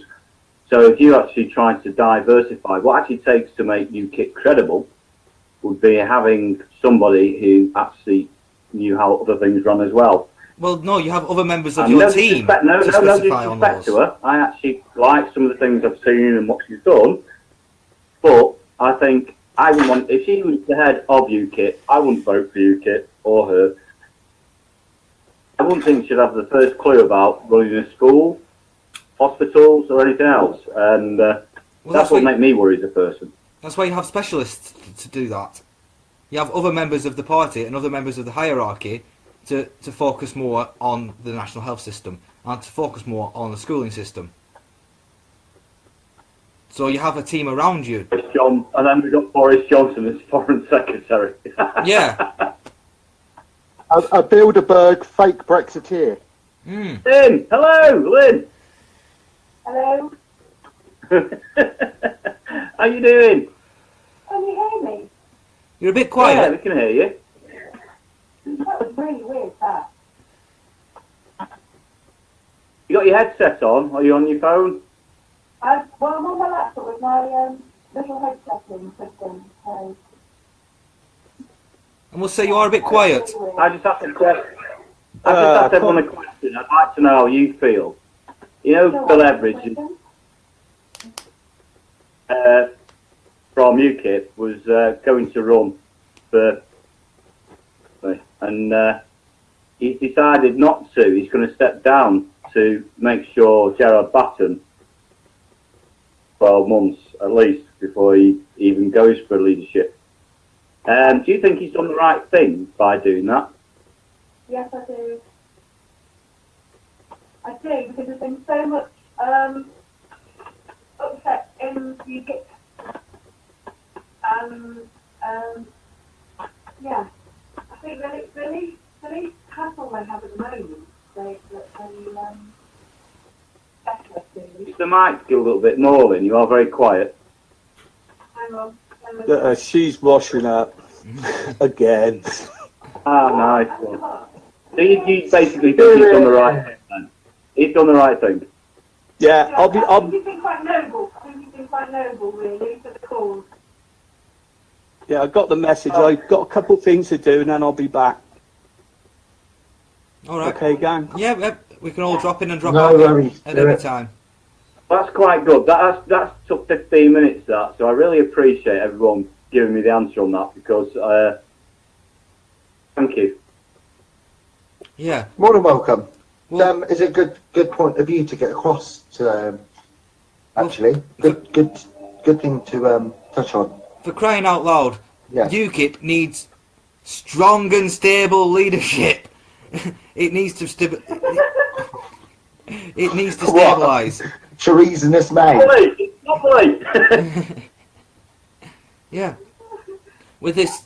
Fantastic. Yeah. Do you know what? Do you know UKIP's mascot should be Mr. Blobby? Why? Because it's a complete disaster. And it's a complete funhouse, isn't it? It's not serious. The Labour should be Where's Wally? Well, Fucking hell, wouldn't be a hard job. They're all there. well, I think everybody on here knows that UKIP has been severely infiltrated by the common purpose, by the deep state, by these secret societies, to a point now where it needs almost totally rewriting and totally doing again. Ending. Yeah. I think I just don't think it can come back. I don't think it can come back. I think it's lost all its credibility as a lost brand. It's lost its credibility. It's just dead in the water, and it's on life support, and that's all it is. It's life support. It's not. We're doing life support. They're doing life support for a party that basically the kindest thing would be to flip the switch. Yeah, but the new parties that have emerged, if they'd emerged 2-3 years ago, we'd be in a totally different position now. The new parties do need to get their act together, get themselves more publicity, get themselves more into the mainstream of the political aspect in the political world, and not into people's front doors and onto the doorsteps, and really start to build the publicity and build their image. Or else, I believe with some of them it is happening. It's just, well, I know with one of them it is happening. It's just, if we think we've got a situation now where one of them got formally launched in February and is already contesting elections. You know, that's a big thing. You know, I know For Britain says that it had its first councillor, but its first councillor was actually a parish councillor, so doesn't really count. And he apparently was For Britain before it was even registered with the Electoral Commission, which I find quite strange. Whereas Democrats and Veterans do actually have 2 sitting councillors already. yeah. I believe the For Britain, where you said you were surprised, I believe the For Britain has been used before, used twice before, and that's the reason or the excuse they gave for not letting them use For Britain. No, it was The Electoral... It was far more silly than that. It was far more silly than that. It was a tiny, minuscule technicality that was, yeah, non-existent. Absolutely non-existent. Why they said they can't use the For Britain. I think someone before had applied. It's like you having a website and you call it something, and someone decides to buy it off you because you used the word curried in it or something. but there has been a previous party, whether it lasted 2 minutes or 2 days, so it doesn't matter. But for Britain, but I think it was like 20 years before. So why can't you? I think the question I had in my head when I read that is, if it was 25 years or 40 years ago, why can't you use it today if it's not being used? It's just the electoral. It wasn't just that. It was the commission putting hurdles in the way. Too many speaking, I can't hear. It was the electoral commission just putting hurdles in the way. It wasn't just that. Come on then, Mr. Sergeant. Yeah, it wasn't just that. If you remember in the referendum, if you remember all the little sub-campaigns that got launched during the referendum, what do they all end in? For Britain. Veterans for Britain. And they all were ending up with For Britain. So the actual issue was, from what they were saying, was that this could have easily been foreseen. Yes, we know that the Electoral Commission is causing problems for parties forming. I know that personally, that they have tried that, but it's about being intelligent, and it's about coming up with a name that you know isn't going to be one that has any way linked to any other organisation that you could potentially block it by, because you know they're going to try and block it, so you've got to counteract that. And the fact that we've still got organisations registered with the Electoral Commission, such as Veterans for Britain, you could hardly have a party started up called For Britain, because they would basically would be viewed as being linked, even though they're not. Yes, but you've also got things that also contain. Just 1 second, hang on, Lynn, if you can hear us, can you just mute your mic? You're ricocheting off when the sergeant's speaking on you. Just mute your Discord, please, if you can hear us. Thank you. But Sergeant, you've also got, a lot of different parties with the word Democrat, English Democrats. And you've also got different parties with the word veteran in them as well. So, yes, but what I'm saying is, Democrats and veterans is still quite different from Veterans and People's Party, and quite different from Liberal Democrats, and quite different from English Democrats, in that the words are there, but it's at least clear that they are different organisations, whereas just literally having something like For Britain, it's so easy to be attached to something else and be linked in with something else. To be honest, it was down to the fact of pure stupidity to go forward with that name. That's what it really comes down to. But it's there. It's done. It is For Britain. The For Britain movement. And actually, it's not fully approved it wasn't fully. When I last looked on the Electoral Commission page a couple of weeks ago, it still wasn't fully approved.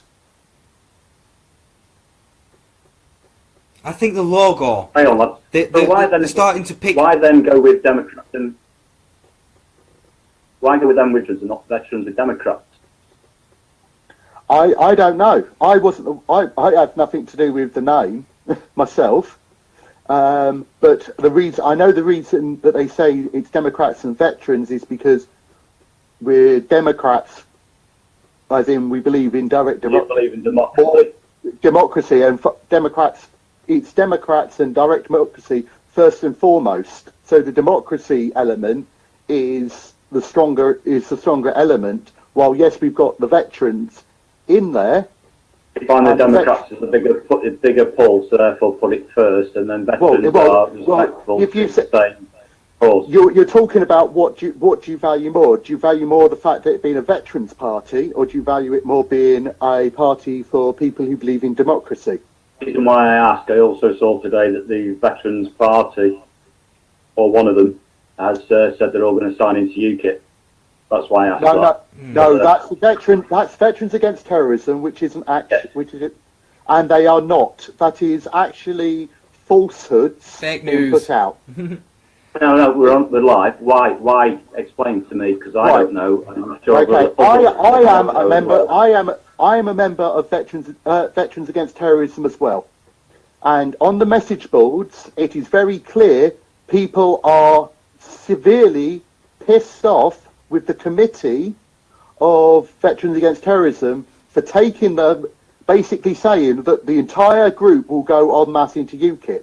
They can't speak for the whole membership, and a lot of the membership have basically put two fingers up at the committee and told them where they can stick UKIP. This is where the problem comes.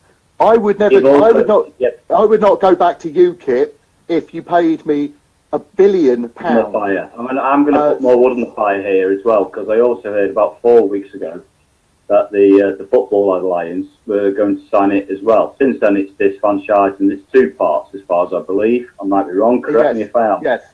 It's split. And why would they talk to the? Why would UKIP talk with the Football Federation of Lads who want to go? And it's women as well. It's not only children. It's not just lads. It's the trade. 2 seconds, Carl. I'm going to tell you the people that they are. They're the Democrat Football Lads Alliance. Yeah. The DFLA and the football and the, sorry. Didn't explain. Please. The Democratic Football Lads Alliance is aligned with Veterans Against Terrorism. The Football Lads Alliance has separated. That was originally aligned with Veterans Against Terrorism has split off. So you now have two different subsections. And while they may say that all these people will come in, there is also the issue that some people. There are actually quite a few people within both these organisations, within all three of these organisations, that cannot join UKIP due to the constitution of UKIP.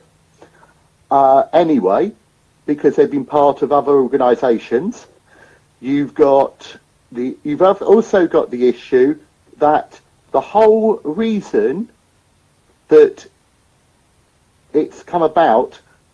The Veterans Against Terrorism spoke to other parties as well. And the big issue, the very, very big issue with this is that there was an issue with the VAT committee. One of the members of the committee failed vetting as far as Democrats and veterans were concerned, and they couldn't have that person in. And they said, because this individual on the committee was an extremist, so they weren't going to let him in. So they said, well, look, you've got a thing of you could have this guy not be on the committee and come in, or you can, or we can't actually align because of this individual. This is not being put out by Veterans Against Terrorism. What they're now trying to say is that the Democrats and veterans just said they were all extremists. They weren't saying they were all, it was just one individual. And that the issue with that going into UKIP is that the VAT committee going over there is all due to the fact that a member of VAT is going to be given one of the spokesman roles for UKIP. So they're actually being paid, in effect, to do it. Who's going to bail UKIP out with this 175,000 or whatever the figure's going to be? It's a bit like the EU money, it keeps going up. But who's going to bail him out? 275,000. Who's bailing him out? Well, stand up, and do they have to declare it and show their face? They should have to. Well, no, people have. It's all declared on the Electoral Commission, and from what I've heard, it's actually not been paid, but there's a loan, and the loan, from what I can understand, came from Alan Bown, who's well known for using loans to control UKIP. Ah. So he threatens UKIP with withdrawing the in calling in the loan if they try doing something that he doesn't agree with. Here's hypocrisy for you. He's borrowing money off a Rothschild bank on a banking system which we're in debt on, which isn't true money. Have I got that right? Yeah. So basically, we're UKIP is not actually being given over £250,000 to put them back in the black. They've got incurred further debt, for the most part, to cover the debts from somewhere else. So they're robbing Peter to pay Paul. Yeah. There's not actually their actual real money behind a lot of it. For the other one, then, the money what was owed is because they got sued by 3 Labour MPs, is it? And who were they then? Who actually sued them to actually make the debt occurred in the first place? Because I'm sure it was Labour, it wasn't Conservative, if I really remember that. It was a libel case that was lost by Jane Collins against where she was an idiot. She was misinformed by a legal team at UKIP, but what actually happened? If she'd said what she said within the European Parliament within a speech, she couldn't have been done for libel laws because she would have had the parliamentary privilege. But because she went to the papers with it, it then comes under libel, and she would have to prove that she knew beyond all reasonable doubt that it was true. Was she a plant? Was she a plant? I don't know, but because that's happened, it now means that you've got the issue of, because she was under a UKIP banner, UKIP has been lost a court case and has been deemed to be co-responsible for the libel of one of its MEPs, and in effect, basically, they have to pay money as well, and that's what's happened. UKIP's been planted. That's it. And UKIP is controlled opposition. That's all it is. yes, they have a puppet master. Killing you with love. We've seen this problem come across many groups, haven't we? You get a narcissist in there. You're going to need a narcissist to run the country. So if we decide whoever we're going to choose for, whether we get DV parties, the person running it, he's got to be a narcissist. He's got a bit like Mr. Trump, isn't it? Yeah, but he's got to be a narcissist because they all are. They've got that much self-belief in themselves. They trust themselves. Well, Who are you going to have when you vote next time? Good luck.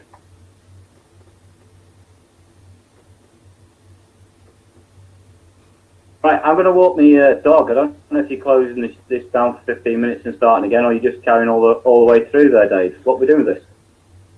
well, this is the first show, so we're still, trial and error.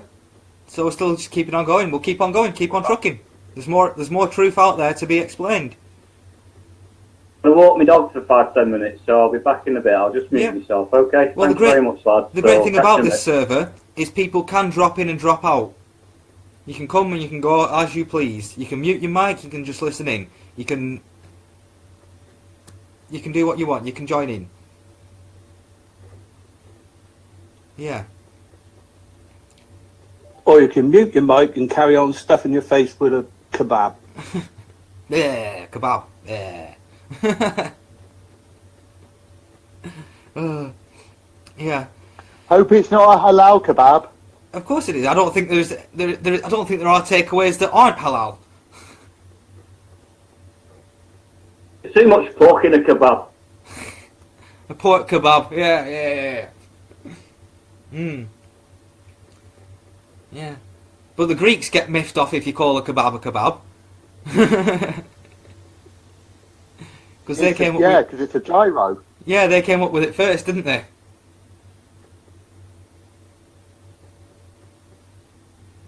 Well, this is the thing. If you actually look at the history, Greece there wasn't actually a country called Greece, and you've got all these different tribes and all of its city towns and everything. And modern day Turkey and Greece is what was the Greek Empire.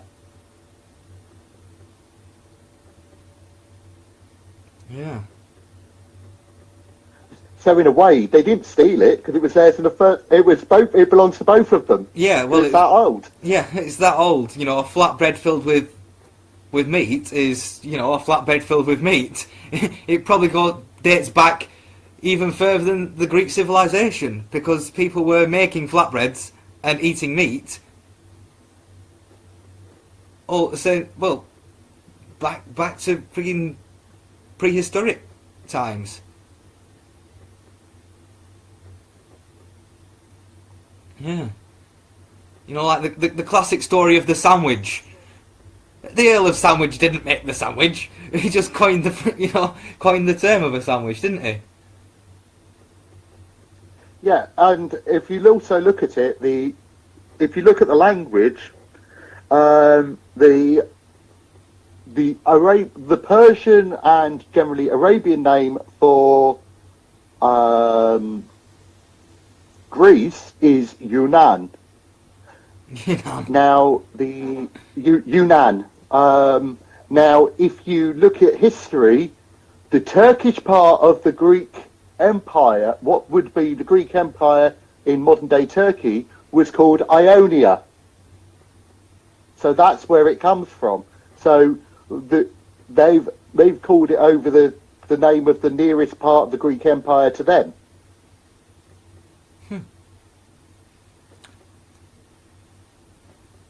Yeah. Well, that was a brief history lesson. Right, what shall we move on to now? Because we've got to move on to something new, something different. So. I've just sent Lucy telling her a message that we're live if she wants to join in. So you might find a pop-up. I don't know. We'll see what happens. Yeah, but I think we do need to get more people into the conversation to help steer it in different directions. Did you just wear your As I say, I think Lucy's invited on this, isn't she? I believe so, but it would be Glenn to handle all the people on the server. Okay, all right. All right, okay, I'll be back in 10 minutes, lads. All right, enjoy. Right. Lynn, are you finished your washing up yet? Can you hear me? You're still very quiet, Lynn. Yep. Hang on. I'm going to see if I can get back on my phone. You get the set back in. Yeah. Well, lovely to hear you. I'll be back in 10 minutes, Lynn. You can. Okay. You can tell us all how to behave. Then I'll see you in a bit. Okay. Yeah. So we started down the rabbit hole. Yeah, so we started down the rabbit hole of false flags. The major one that woke a lot of us up was the 9/11 incident. And, well, the ones that have come since. You know, there's a lot of talk around... Like Parkland and Sandy Hook. Yeah, Sandy... Yeah. Where I've seen... Hungerford. Dunblane. Well, I've actually seen a picture that shows the victims of Sandy Hook grown up. And it shows the picture of them as a child and the picture of them now. And, yeah, they're the same people. So, yeah. I would say that most school shootings are probably false flags. I'm not saying that some of them aren't... I'm not saying that people don't get killed in them as a false flag. Yeah. I'm also not saying that there aren't genuine ones, but I would say that it is such an emotive thing. It's being used against. Being killed. Yeah. That it's used as a political weapon. Used as a political weapon for the disarmament of the citizenry. Yeah, that's the definite reason for these false flags is the Second Amendment. Yeah, and this the most recent one in Florida. That one with this David Hogg being blasted all over the news. That insolent little muppet. You mean the 25 to 28-year-old? Yeah. Who wasn't even at the school when it happened, and rode 3 miles from his home, apparently, on his bicycle to film it. Yeah. Or the film footage of him that's time-stamped before the event, where he's talking about the event and after the event. When it's time-stamped... Because it was done before the event. Yeah. Yeah. So, he was definitely in on it, being the son of an FBI agent and all. Who specialises in crisis simulations. Yeah. And the police officers sitting in the cars outside the school whilst it was actually happening and not going in. The teacher who refers to someone coming in with a weapon she was unfamiliar with, dressed in full body armour, going around shooting people. Yeah. And the mysterious bag being taken out of the back entrance and loaded onto the back of a pickup truck by the police and sped away as quickly as possible. You know, these are all red flags for the false flag event, aren't they? They are eye-opening, to say the least. Yeah. And the way that they're abusing the mainstream media to push and push and push and push this false narrative. You know, I see on my Instagram quite often loads of this debunking of this David Hogg.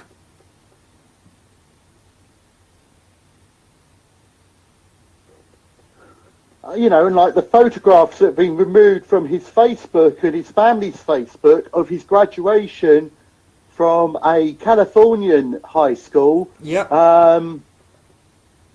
In the 2000s, not even in the 2010s. It's in the 2000s. Yeah, and also that video of him on the Californian beach about putting his surfboard on top of a bin. Yeah, and he's talking about a shooting in California. Yeah. And the fact that the other crisis actors involved have been seen crisis acting before in different school shootings in different situations. And the fact that there are multiple people that were witnesses at the school saying there were multiple shooters.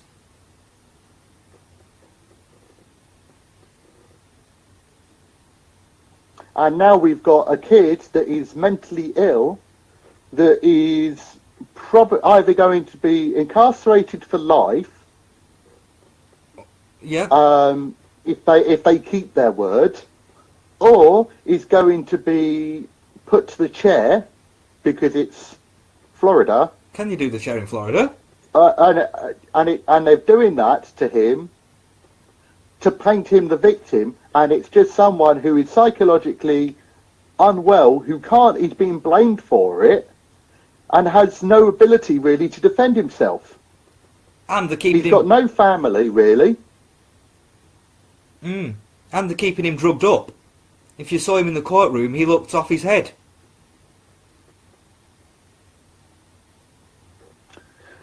Is you know, and is that a case? Is he drugged up, or are they more or less halfway through to lobotomizing him, which is still legal which is still done as a mental health treatment?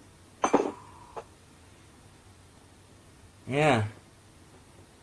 Yeah, he's the patsy. He's the one to take the blame, to take the fall. What was his name? Yeah. The one that's getting the blame for it all, whilst the government gets away with it.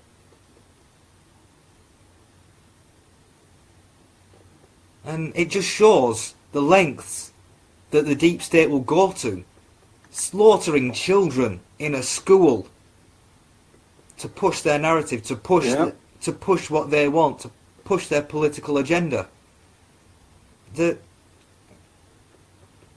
And what else is missing? Whenever there's a crime like that, what usually comes out, especially when they win, all the CCTV in McDonald's. Why ain't there any? Yeah. What? Yeah, there's no CCTV that's been released. You're not there's no ballistics reports being released. No dead bodies. No autopsies on the dead bodies, was there? Well, no photos or nothing. No. There is no actual evidence being produced about it. And from what I can gather, when evidence is supposed to be shown, when they do the court case, they're not going to have the film cameras in there. They're just going to have things are going to come from intelligence sources. So they'll literally film him when he's giving his plea and his verdict, and that's about it. Yeah, so they can paint it however they want. So they. I expect they've selected the jury already. Load of lefties. Yeah. It's a bit harder to do. Well, actually, this is the thing. The part of California they're in is a Democrat part. You look at all these attacks; they always happen in Democrat-controlled areas. Yeah. It's so Debbie Wasserman Schultz. It's Debbie Wasserman Schultz's bloody constituent. Oh, she's a freaking right piece of work. A right piece of work. Well, there you go. Ding. Well, she's one of the ones that's going to be in the at Miramar detention centre with Hillary. Oh, most definitely. She's, giving all the information away to the Awans and let them onto the servers. So the Pakistani Secret Service or the Muslim Brotherhood has access to all of the secrets of the American government,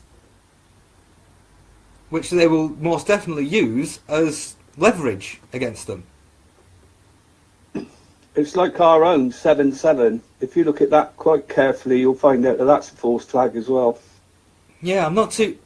I wasn't around back in the 7-7, so I don't really know too much about the 7-7 bombings. But you had that. What was it? Hernandez, was it? That was his name. The one they ran up to and just shot in the head 7 times. Yeah. Jean Charles de Menez. Yeah. Demenez or something, isn't it? Yeah. Yeah. Now I reckon he's seen something he shouldn't have. Definitely. That's why he got shot. Well, he's seen something he shouldn't have, and I bet he's seen a police officer or something, officer doing something or something or other, and he's seen that, and as soon they looked at him, and that's it. He thought, I'm legging it because that ain't right. Or maybe he saw the people giving the backpacks to the perpetrators. No, because they would have gone off by then. It was after the bomb, wasn't it? They started chasing him around. But he actually seen something. Yeah. So if he did see something... Oh, yes, go ahead, Lynn. Of course you can, Lynn. The bombs on 7-7, the reports were that they came from under the train floors. They were planted under the train. Yeah. There was no backpacks. No, because it was the way the explosion was. Yeah, and the 4 guys that they blamed for it, there was a practice run. What do you call it? Oh yeah, there's always a practice run. Drill. Before, even in America. A terrorist drill. Thank you. Yeah. Thank you, David. There was a drill on that day, and the 4 lads that actually got accused of it, they thought they were taking. This is how I understand it from what I've seen. They thought they were taking part in the drill, and they actually missed the train. They could not have been on the trains because they missed the bus. There's actually a photograph of them going into the train station, and everybody else's shadow is in the window behind, except theirs. They've been photo fitted on top of it, so you can put them there at the scene when they weren't there. The whole thing was a setup. Those boys were not responsible, and they were killed because to shut them up. It's the government. The government did it. And now we're seeing the results. Now we're physically seeing the results of the laws that were passed because of this incident. Yeah, that's what it was for. Yes. Yeah. That's why. Yeah, exactly. Yeah, and ever since those laws have been turned around on us. Yeah, used against us, exactly, the British that's people. why. Yeah. Problem, action, reaction, solution. Yeah. Yeah. Yeah. Yeah. That's been going on for a long time, that one. Yeah. Yeah. And But I mean, people were hurt. People were definitely hurt. Definitely. People were maimed and killed that day. But what people need to realise is that it was our own government. I don't know why we're just not a lot more angry than we are. Why are we so placid? Well, because stuff they put in the water, I expect. And in the air. This is the problem. People misunderstand what a false flag is. People don't realise that a false flag is doesn't mean that people didn't die. It doesn't mean that the event didn't take place. It didn't happen. It doesn't mean that any of that. A false flag is that it's done under the flag of somebody else. Much like a false flag, where it comes from historically, is from naval tradition, where you would have a boat which would having wearing the flag of some other country and doing something to start problems. So what they done? So a British ship might fly the French tricolor and attack the Spanish to cause problems between the French and the Spanish to separate them, so that they can easily defeat both of them. Or maybe the Lusitania. Did you know the Titanic was a false flag? You know that, don't you? No, it was to kill. It was to kill people that were against the Fed. It was to kill. Yeah, it was. The Rothschilds set it up, or the And there's also 12 of them. There's also talk. I'm going to pop off for 5 seconds, but I'll be back. Right. And there's also talk that it wasn't the Titanic that sank; it was the Olympic that sank. Yeah, they swapped it. They swapped it over because it had a crash, didn't it? Yeah. The only difference between them was the number of windows on the bow. One had 14 and one had 12. That's the only difference between them. Oh, and the undercoat, the different colour of paint. When the paint were made, the undercoat was a different colour. Yeah. And they couldn't insure it, could they? Yeah, it was also an insurance job, wasn't it, by White Star?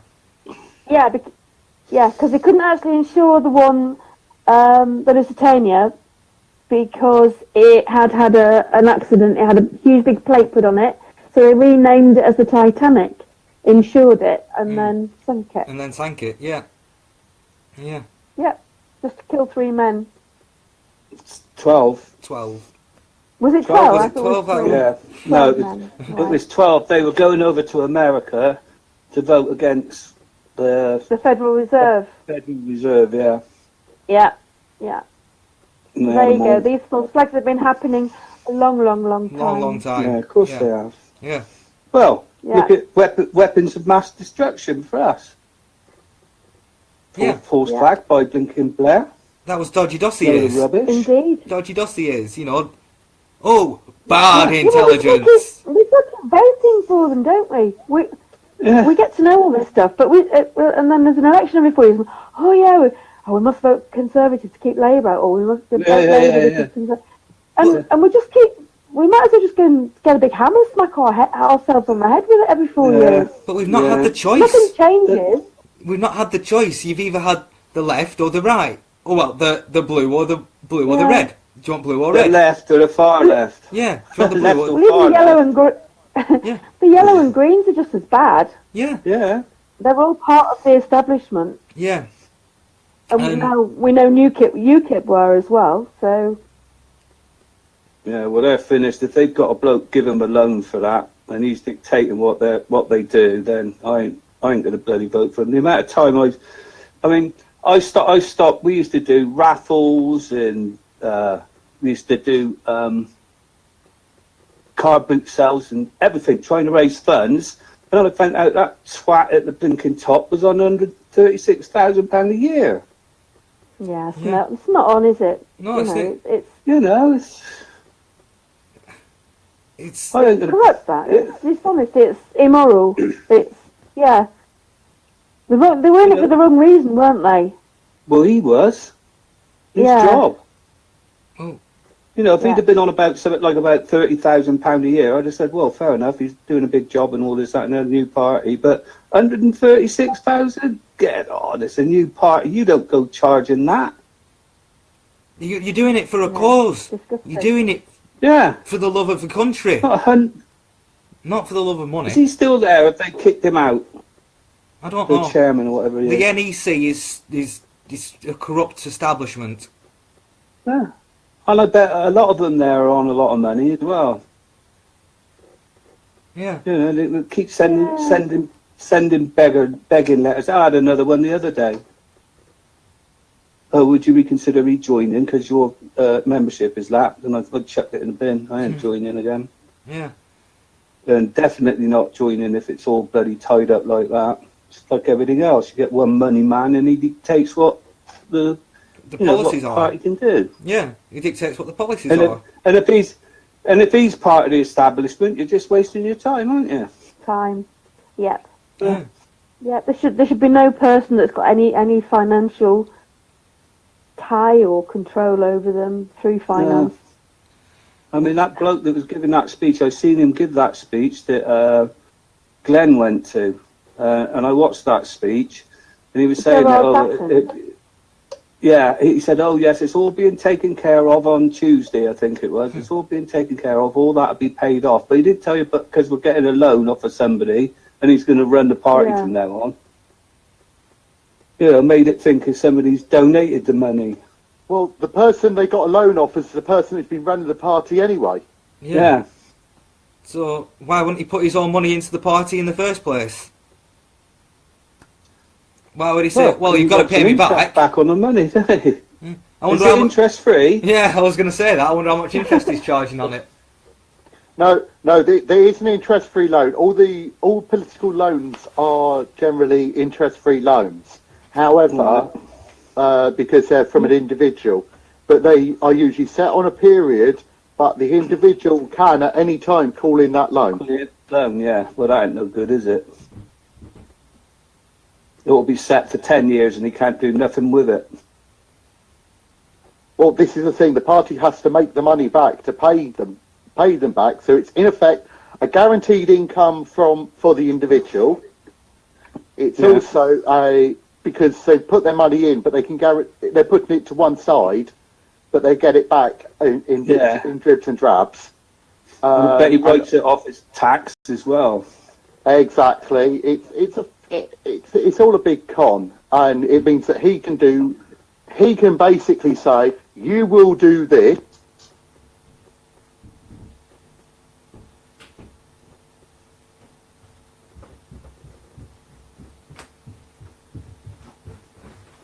Oh, what's happened? As soon as I step away for a second.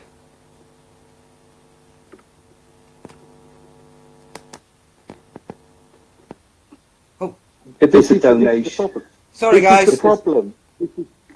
We had a bit of a communications error then. It cut off again. Sorry. What cut off? The transmission. All right. Somebody's listening. Yeah. It's the deep state. Good for them. Am I 27? 27. Yeah. For all the 8 people that are watching. Yay. I'm listening. Am I 27? I'm listening. Anyway, really important question. I'm going to put the kettle on. Who wants tea and coffee and who wants sugar and milk? Coffee 1 sugar, please. Actually, yeah, I'm going to get some more distilled water. A quick weather report. It's getting cold outside. Very clear. Black one. I don't know. I ain't got mine out. Pardon? He said it's cold outside, and I said I don't know. I ain't got mine out. Sorry. You got it eventually. I noticed it was only you that got it though, Lynn. There's something wrong there. I know, yeah, I know. Oh. Oh, we beat our record the other night as well. Gone 4 o'clock when I went to bed. Yeah, gone 4 o'clock. Yeah. Oh, wow. Yeah. Oh, Jeff calling it the other night. Jeff, what are you calling it? Your water purifier or something? Oh, what? Yeah. No, I'm having a lager now. My lager urine converter. Well, I'm drinking distilled water from a gin bottle. Oh, right. I think that's just a Yeah, cover, okay. because it can't tell. Well, it's better to store it in glass. You know, you don't want to be storing things in plastic bottles because Plastic, Yeah. no. Defeats the object, doesn't it? yeah, Somewhat? the BPA leaches chemicals and hormones into the actual liquid itself. Yeah. Now they're going to put a plastic and tin and steel tax on your disposables, and they'll give us the money back once we've converted it. They've been doing this in Europe for years. Our country's only just thought about it. Oh, another way to steal from us. They're No, right you good get at. it back. Oh, they're right good at thinking of ways to do that. You know. Oh, yeah, but they'll put 15p on it and everything will go up 20. Yeah. That's what'll happen. Yep. Oh, what other way can we tax the general populace? Well, we've taxed them here, we've taxed them there, we've taxed them here, we've I taxed know. them there. Let's make everything halal. That's another tax. Yeah. That has to fund terrorism, or has to fund jihad. Yeah. Is that does that go to the Muslim Brotherhood? Is that the ones that get Yeah. all that? Yeah. Well, a portion of it has to go to jihad. It's part of the document. Yeah, I know, but it's they've got to send the money somewhere, and I wondered if it was the Muslim Brotherhood they sent it to. Yeah, they'll send it to Muslim Brotherhood. They'll send it to Hamas. They'll send it to all the freedom fighters. Because there's shed loads of those in London. Muslim Brotherhood. Oh yeah. There's cells up and down the UK. That's why the UK government keeps pandering to the Islamists. Because they're scared. Well, Of course they do. Obama appointed for the head of the Department for Homeland Security, therefore the person who's in charge of counter-terrorism, the person who's in charge of immigration policy, a member of the Muslim Brotherhood, a woman who's from the Muslim Brotherhood. Yeah, she is, yeah.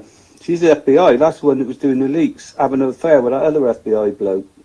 She's Muslim Brotherhood as well. Exactly. Yeah.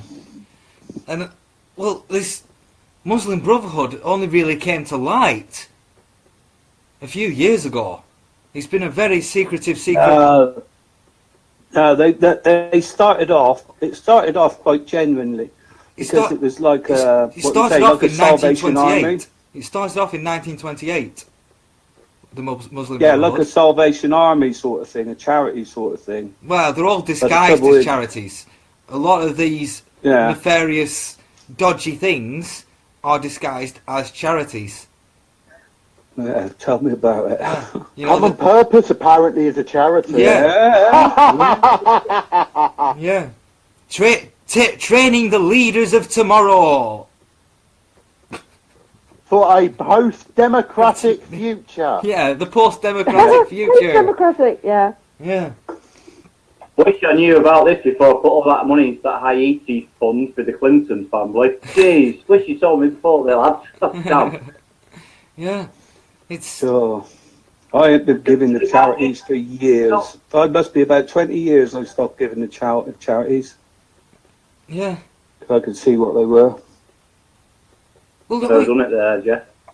all you need to do is Sorry? see how much the CEO's on of a charity. Yeah. 150 grand Yeah. a year, most of them.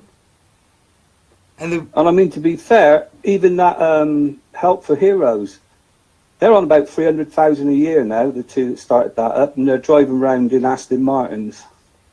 Remember That's the wrong, show we isn't did with the McCanns? We did the show with McCanns on Ollie's show. and they're getting a right hit money of taxpayers' money yet again. Oh, the McCanns Start it again. up again. Yeah, I saw that and almost spat feathers. I reckon they Taxpayers' money going again. didn't ought to be taxpayers. Our silence is our consent. We're too placid. We Yep. just put up with it constantly. We just Yep. let them get away with it. Well, Madeleine McCann was taken by the Murdered. protesters. She had her adrenochrome harvested and was violently raped until she was dead. Well, from the Ollie show, they found the blood contaminated of linked to the McCanns by 25% and cement and everything else. And the mother claimed to put that precious little teddy bear she had holding the pictures after it all disappeared on a shelf. But when you look at the room on the pictures you see, there is no shelf in the room.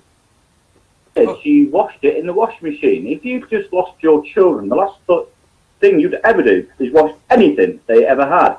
But no, she used bold and flashed it through there as quick as she could, and she's holding the same toy her daughter always held. It smelled of her daughter, and she washed the thing. Yep. If you're a parent, you know, you want even like my nephew, you know, if I've got wearing something, and he's kind of been laid on my chest or something like that, and I go home, do I take that off? No, because I can still kind of smell the baby Guy smell called of him. a young lad missing in Cos, in Greece. On my clothes. One at a time, guys. One at a time. A lad called Ben went missing in Cos in Greece, and they've had no way the taxpayers' money that family's had. They started a charity and spent over £240,000 on legal protection to stop the state attacking them. They're using the charity money to find their daughter to make sure they don't go through court. The team to that charity knew what they were spending the money on, they would not donate. Never mind pay taxpayers' money. Yeah, but it's like Lynn said, our silence, our silence on these issues is compliance with these issues. Yep. The fact that we're not. We all go, oh, that's dreadful, isn't it? Yeah, it's awful. Yeah. Let's get a government petition up on Facebook and all sign it. Yeah, they're really going to take notice of us, aren't they? Yeah. Well, that's what I mean. So we're not complacent, and there's just nothing you can do. Basically. The oldest daughter was interviewed by the police the next day and was put down by saying, "Mummy, where were you last night?" In front of the police, I believe, it was written down. Well, they should have at least been done for abandonment anyway. Oh, negligence. Well, this is the thing. Under Portuguese law, this is where the British government got involved, because under Portuguese law, they were actually guilty, no matter what, of neglect. They could actually be prosecuted for neglect. There has never been a British investigation by the police force into the disappearance of that child. It's, speaks volumes, that, doesn't it? It means they know. Yeah. They just covered it up. Yeah, they've covered it up Yeah, completely. What's the McCanns got to make the police keep? What is it? They rent their place out to the police today. They go out for a holiday and they say, "Oh well, we're going out to investigate." Is that what it is? No. Because why all this investigation? Why all this cover up for those two? It's like the Sarge said. They are friends with It's like the Sarge said. Pedestas. That's why it's been covered up. Why British taxpayers not? If you look at the pictures of the drawings of the people that were seen, they clearly show the we were talking Pedestas. last night about child abuse rings, where the satanic local like those children. Yeah, then the McCanns must have some information on. Yeah, they do. They must have. They must have. They're They must have complicit. been They're part friends of with the Camerons. There you go. Yeah. So they're being protected because somebody else will get Yeah. Yeah. We're still live, aren't we? Can you explain a little bit more there for the listeners? Because not everybody knows what we think we know. So, Are we what live? was that? What was that ring? Yes. What was what? What were we doing? What? Which bit? Know about what sex? What was the sex they must know about? Yeah, the children from the Hampstead children, and it was. What are we live on? We're on Facebook. We're Facebook broadcasting. page, I think. Yes. I didn't know. The guy that said Dave it started up something. Well, Glenn Dave started something new here, so it's extra time. But we've been going since 6, and it's all new to us as well. Yeah. So be careful what you say. Yeah, but a warning would have been nice. I could have started swearing my head off. You did. That's all right. You did. Freedom of speech I is got freedom to messages, swear. I didn't see mine, but I saw something that was posted from Ollie saying something's happening here. Get on this, basically. Yeah. So yeah, it is live. What's the matter with It's going to Ollie? be. He's enjoying Easter. He's off on his little holidays. He's just having a rest. You know. So we thought we'd pick up the slack. He's going to Sainsbury's to buy all the chocolate Easter eggs, what don't say Easter, and got halal odds to make sure nobody eats them. They don't do eggs in Spain. Yeah, Laurie does. So what Facebook page is it on then? Hive the Mind. chat then. If you go to Daily Brexit, he posted it 6 hours ago. It'll be the second post down or third post down, and you'll see the live feed. It's called Hive Mind. Yeah. The Facebook page is called Hive Mind because it's about all of us all of us red pills, all of us truth tellers getting together and talking the truth. No, we are we? But yeah, conspiracy analysts. That's what we are. No, truth seekers. Truth seekers. We seek the truth. We see past the government narrative. We see past the false flags. We see the truth for what it is, and we need to tell people. Hang on. Got an echo. And this is why many of us have gone anonymous on this. Yeah. Oh, what? Is that why you like to see his NY at New York City? Yeah. I'm Alice. Alice in Wonderland, me. But you haven't gathered. I don't mind. I'm still Carl Stephen. I don't mind with. I'm going to say I'm going to stand by my name. So I don't care. So whether someone says something wrong, I'll speak out in conversation with them against them, and I'll be the. So I'm proud of who I am, so I'm keeping the same name. I've got no problem with that. If the conversation gets too bad in time to come, I'll splinter off and I'll create a new group and I'll start again myself and I'll do exactly what we're doing here. And we'll try and get more and more people in and being interactive with each show we do.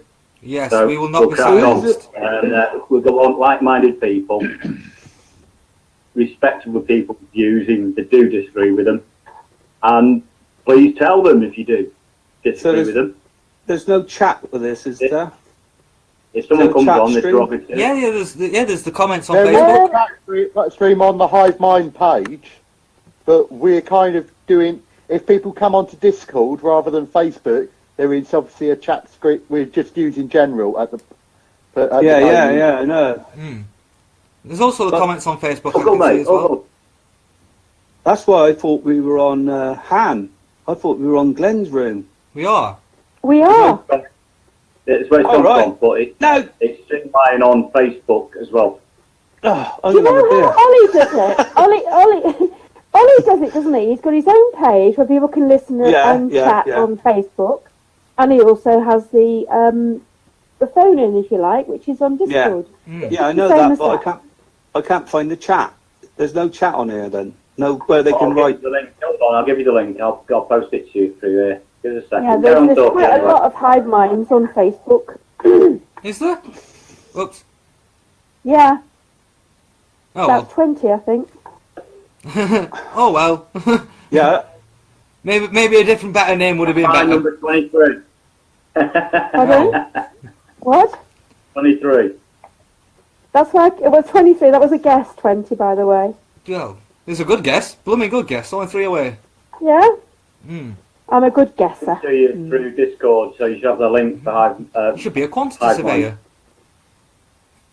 Yes, I guess this and guess that. Yeah, that's what quantity surveyors do.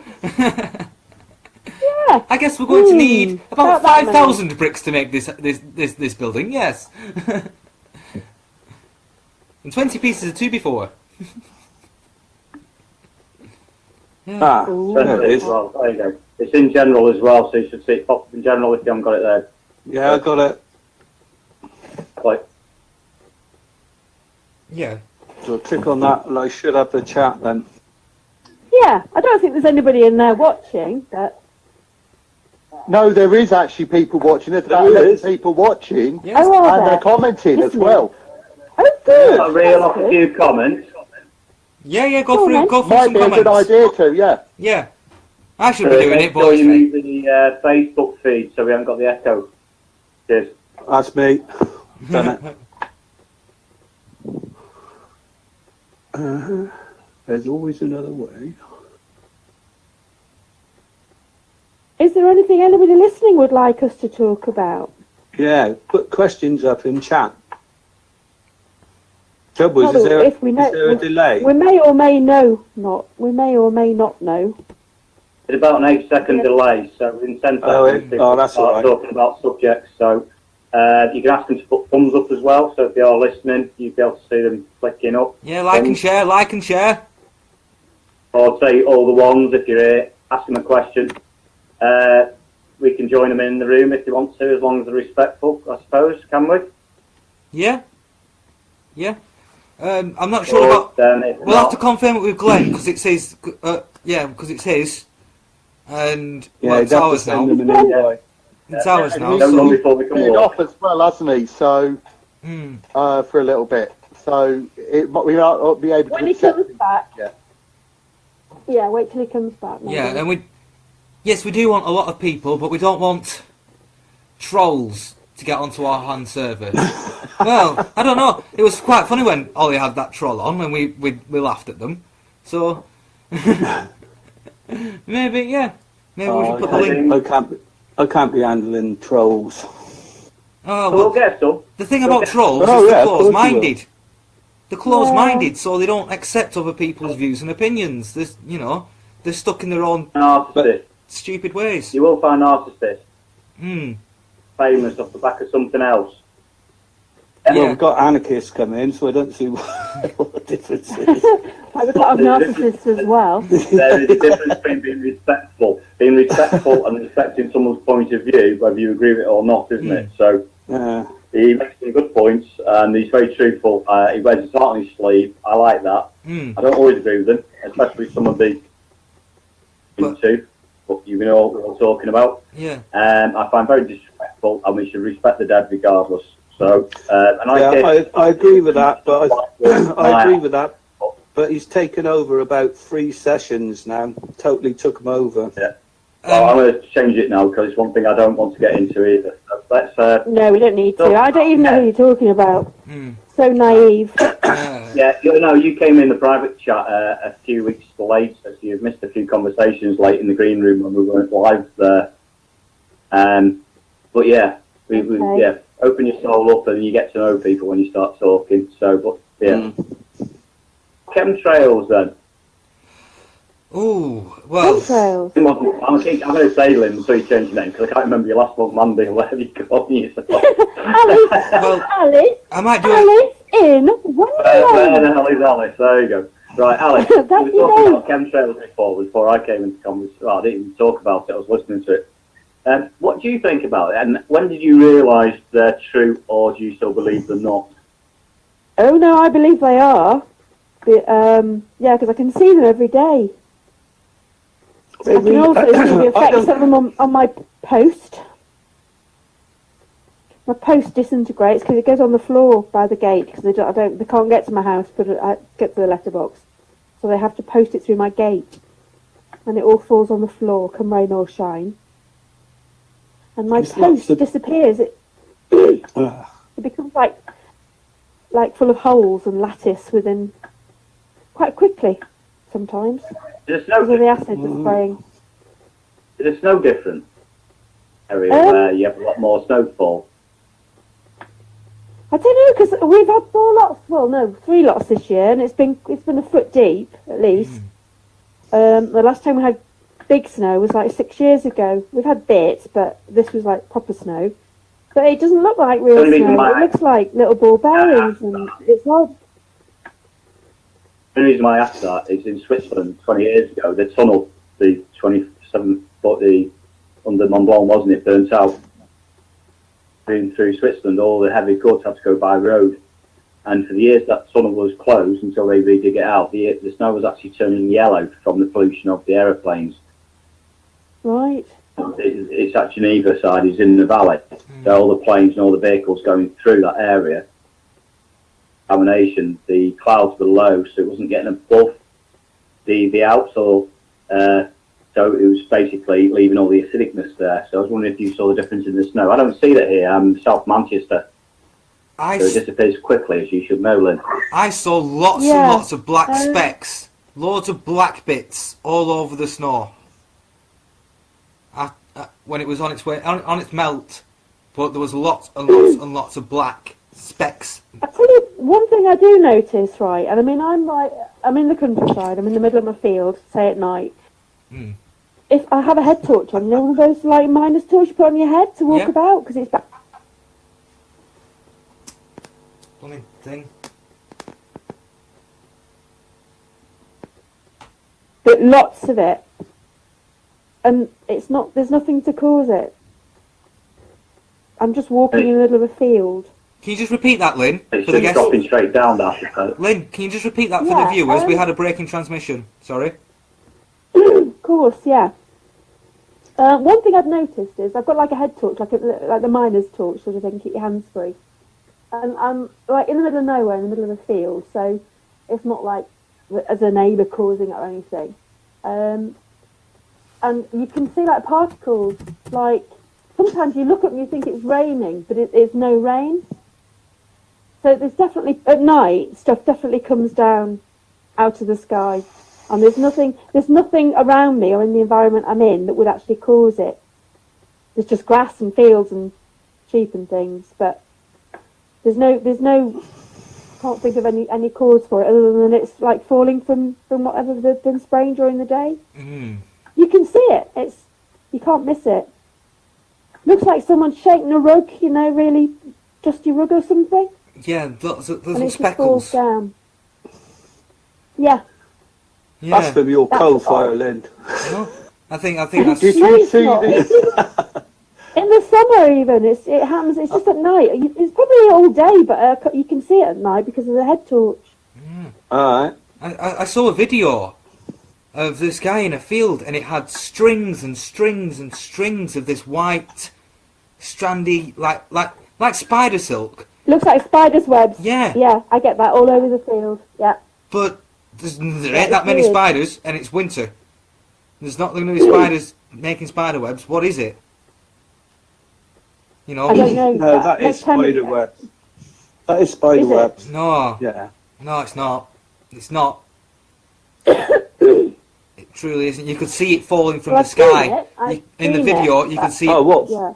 Well, they don't fall from the sky, no. No, these long strands just falling from the sky. And, yeah, they were early in the morning. Meters long. Though. It does disappear.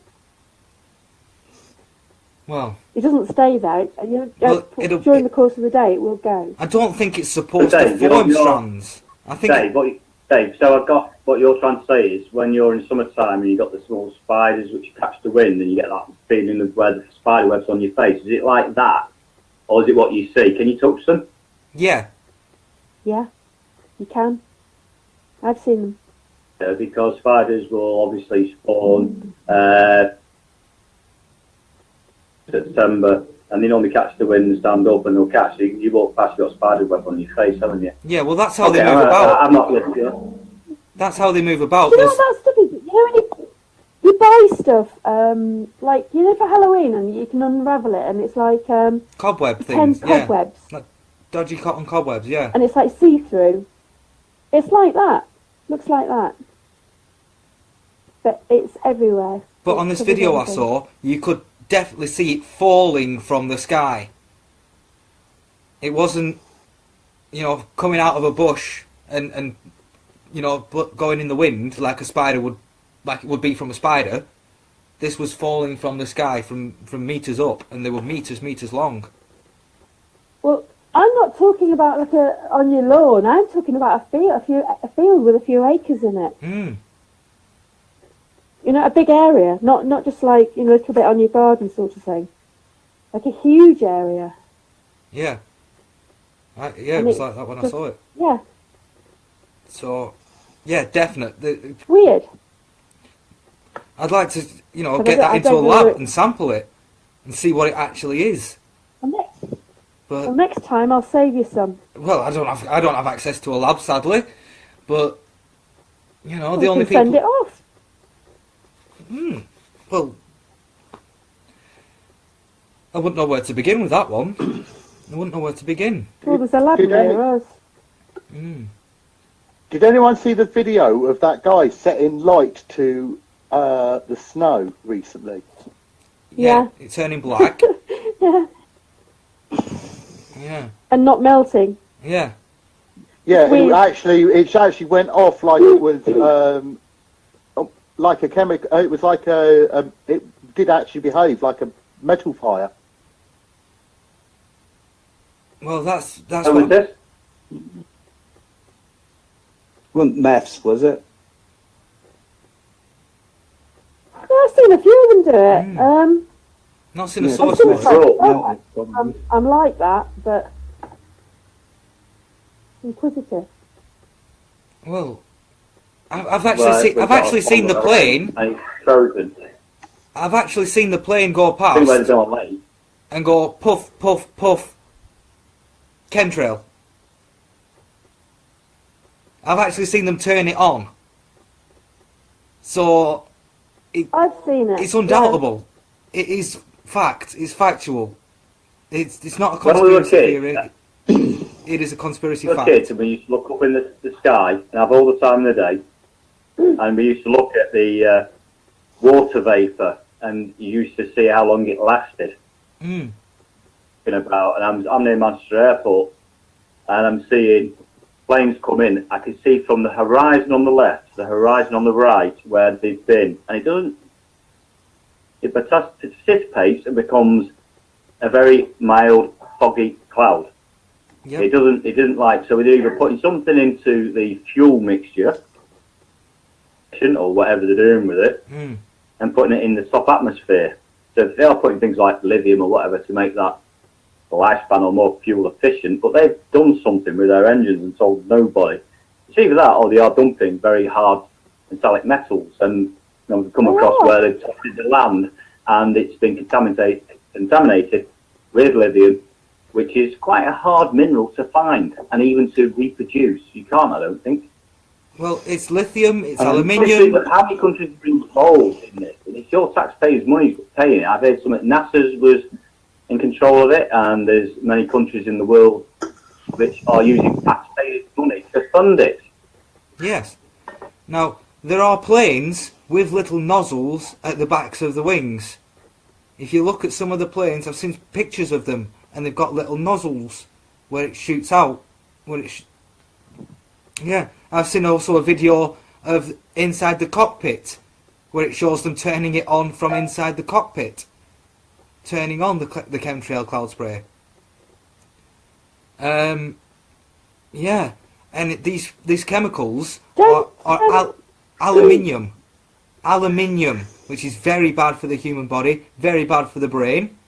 And if it's in its Alzheimer's. Yeah, nanoparticle. If it's a nanoparticle, it goes through your nose, through the blood barrier in the nose, and through into the brain. Clogs up your brain and makes you stupid. Antidepressants.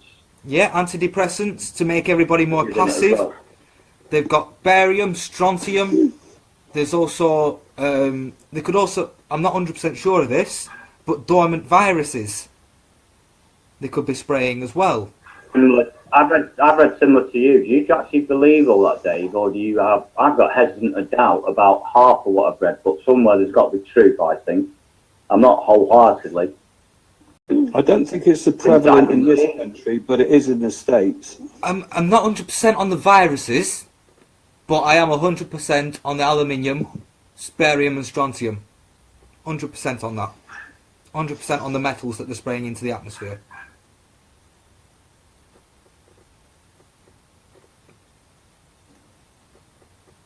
Now, there's also the secondary effects of it as well, which is poisoning the ground and poisoning the crop fields.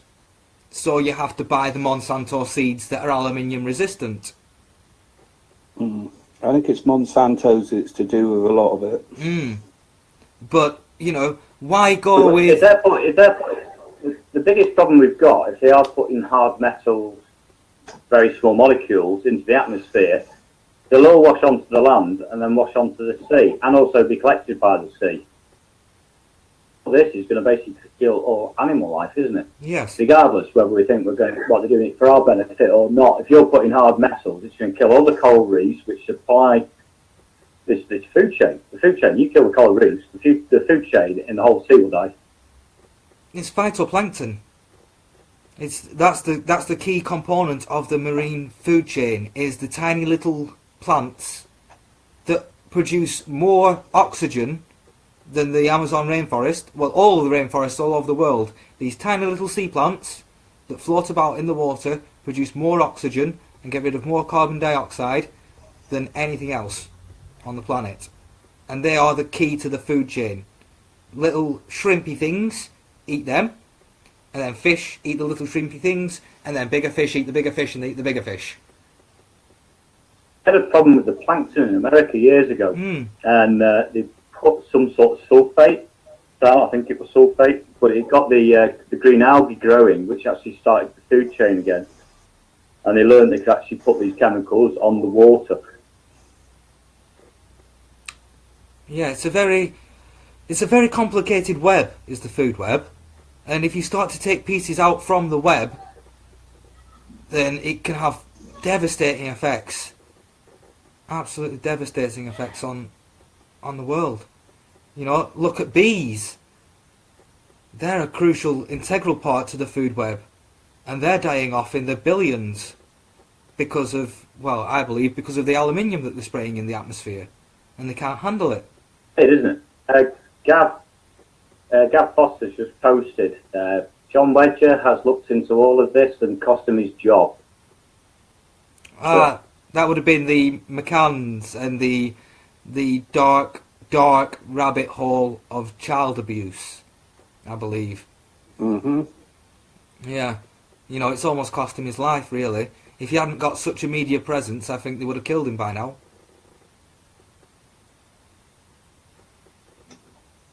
Yeah. I'm surprised Trump actually has lasted as long. I had a book running on thinking he's going to be gone within 12 months, I think I put it down for. I lost my bet on that one. Well, he's already had 8 death attempts on him. Yeah. And why do you think he didn't come to the UK? Why do you think he cancelled his trip to the UK? Sadiq Khan. Yes. Yeah. No, there was something else, wasn't it? No, Sadiq Khan. I mean, when you think about it, if he was to come into this country, who would have all the information of where he's going, what security he's got? The Muslim Brotherhood. Yeah, well, Yeah. Sadiq Khan would give it to everybody, wouldn't he? Right, okay. Okay, This is the thing. Sadiq Khan regularly visits a known Islamist terrorist in prison virtually weekly, who's one of his best friends that he grew up with. Now, this Islamist is ISIS. Now, the information that the American military intelligence obtained was that Sadiq Khan was going to make the security plans available to this guy, who was going to pass to ISIS terrorists to assassinate Trump on a state visit to the United Kingdom. So they know they've got Sadiq Khan for collaborating in an attempt to assassinate the US president. Is he back? Is he back from the States? Who? I don't think he is yet. He might not get back then, won't he? What about North Korea I'd going laugh over if to he see arrested China? North Korea going over to see China after Trump's been over there?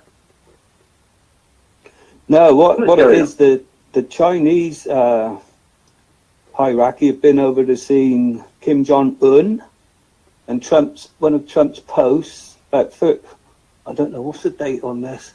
I was just reading it now. Oh, I can't see the date. He said it said it went very well with the Chinese bloke, and now Trump's looking forward to go over and seeing him, and I reckon that's when they'll do a deal, and he'll agree to get rid of his nukes.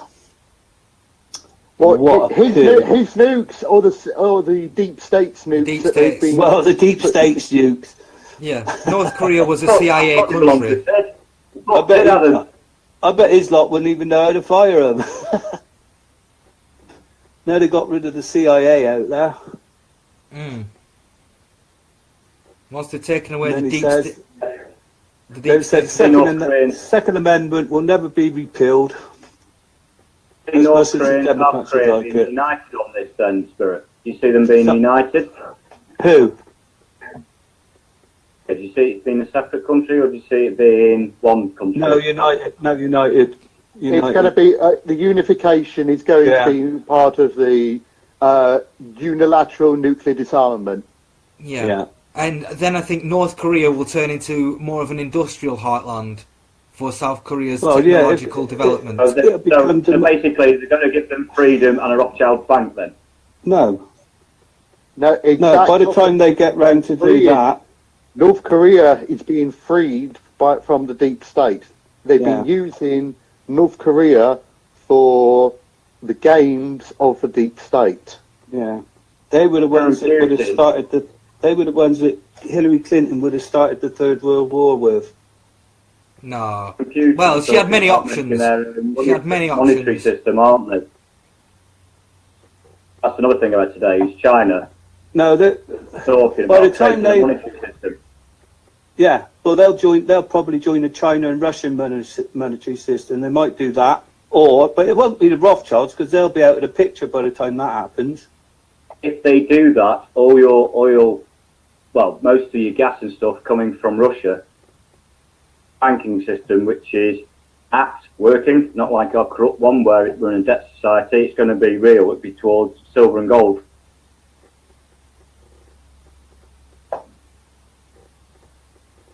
What's that? Yeah. That will threaten the dollar, the oil dollar. And that's where I think... Yeah, but that's going to go anyway. The petrodollar needs to be dumped. It needs to be gotten rid of. But it's going to go. But the amount of debt that currency holds, there's $10 trillion floating around outside of the United States. So if all of that was to go back to the United States, you'd see one hell of a crash. Interest rates would go through. Inflation would go through the roof, and it would cause a financial crisis. From the currency at 10% of the true value, which our banking system does, there is 90% debt. Yeah, but you've still got to realise that at the moment, a dollar is still worth something in the people's minds. As soon as you take it away from the people's minds, it is not worth the paper it's printed on. If that happens, that's going to cause serious upset. Global serious upsets because of the amount of dollars spread throughout the world. Now what Trump's trying to do is try to ease the fall. So it doesn't just go boom and flat on its face. It goes bot bot bot and tumbles down the stairs. If you get what I'm saying. So with China having its a massive trade surplus, and a massive control over the dollar, he has to tread very carefully when he's putting trade deals and a trade war in with China. Yeah, but all the debt that if he destroys the currency, all the debt they got will be worth nothing, will it? Yeah. Exactly. It's a global reset, so it means anyone who owns stuff, and whatever you own, that's on anything that's owned by yourself, anything that you possess will go back to possession, and the possession, what you possess is what you own. Because all debt is written off, which means if you have a home, it's your home. You know, if you've got a mortgage for it, that doesn't exist anymore. Your car finance doesn't exist anymore. I'm going to go out. I'll tell you what, I'm but that's going to piss off a lot of creditors. Just before it happens. That's going to piss off a lot of creditors. And a lot of creditors have got a lot of power. No, they won't have once they've lost the money. In assets. Well, in assets. You know, but this is the thing. They haven't got. This is the thing. The creditors are all working in a shady thing of, we're moving money, fake money around. That's all they're doing. They're moving fake money around that doesn't exist.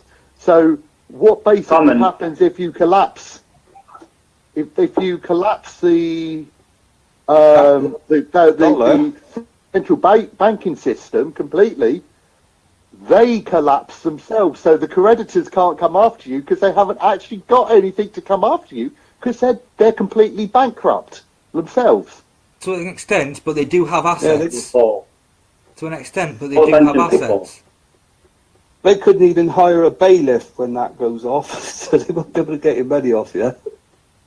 The EU's got is the end of term pensions. It would have been bankrupt 18 years ago, and that was 3 years ago. So it's got 15 years left, and they're not talking about it.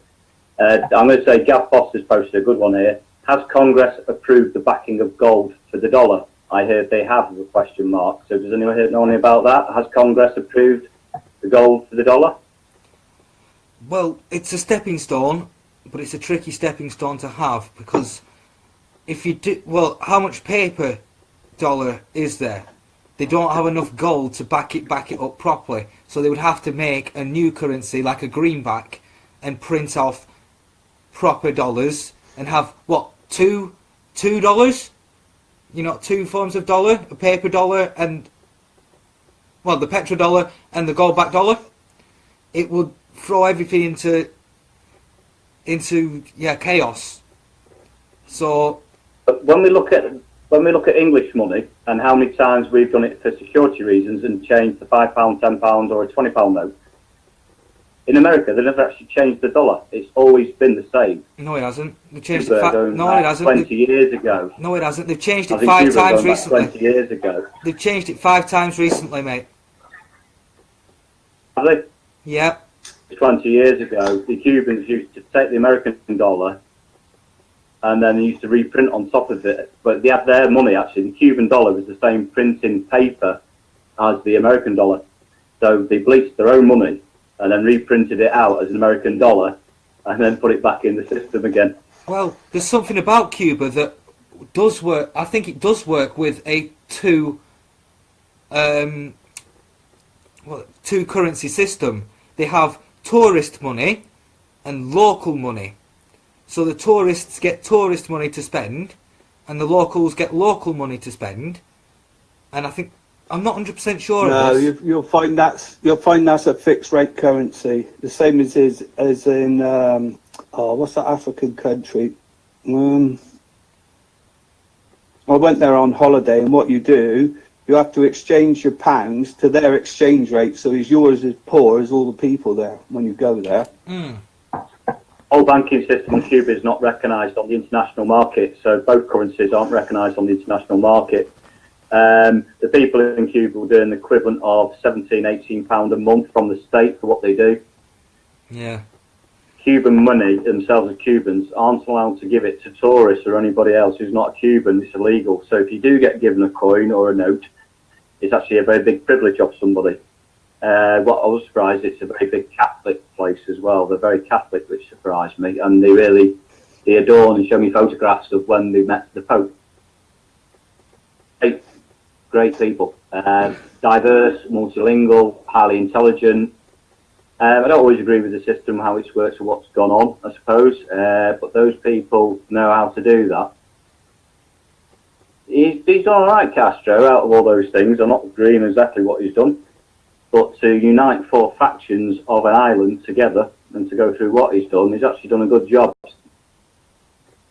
Most of them are highly educated. And if you give respect, they respect you back. And I've been to many countries where that does not happen. So yeah, I like Cuba, I must say. As much as I did. Well, to go, they were one of the first countries to go up against the deep state, weren't they?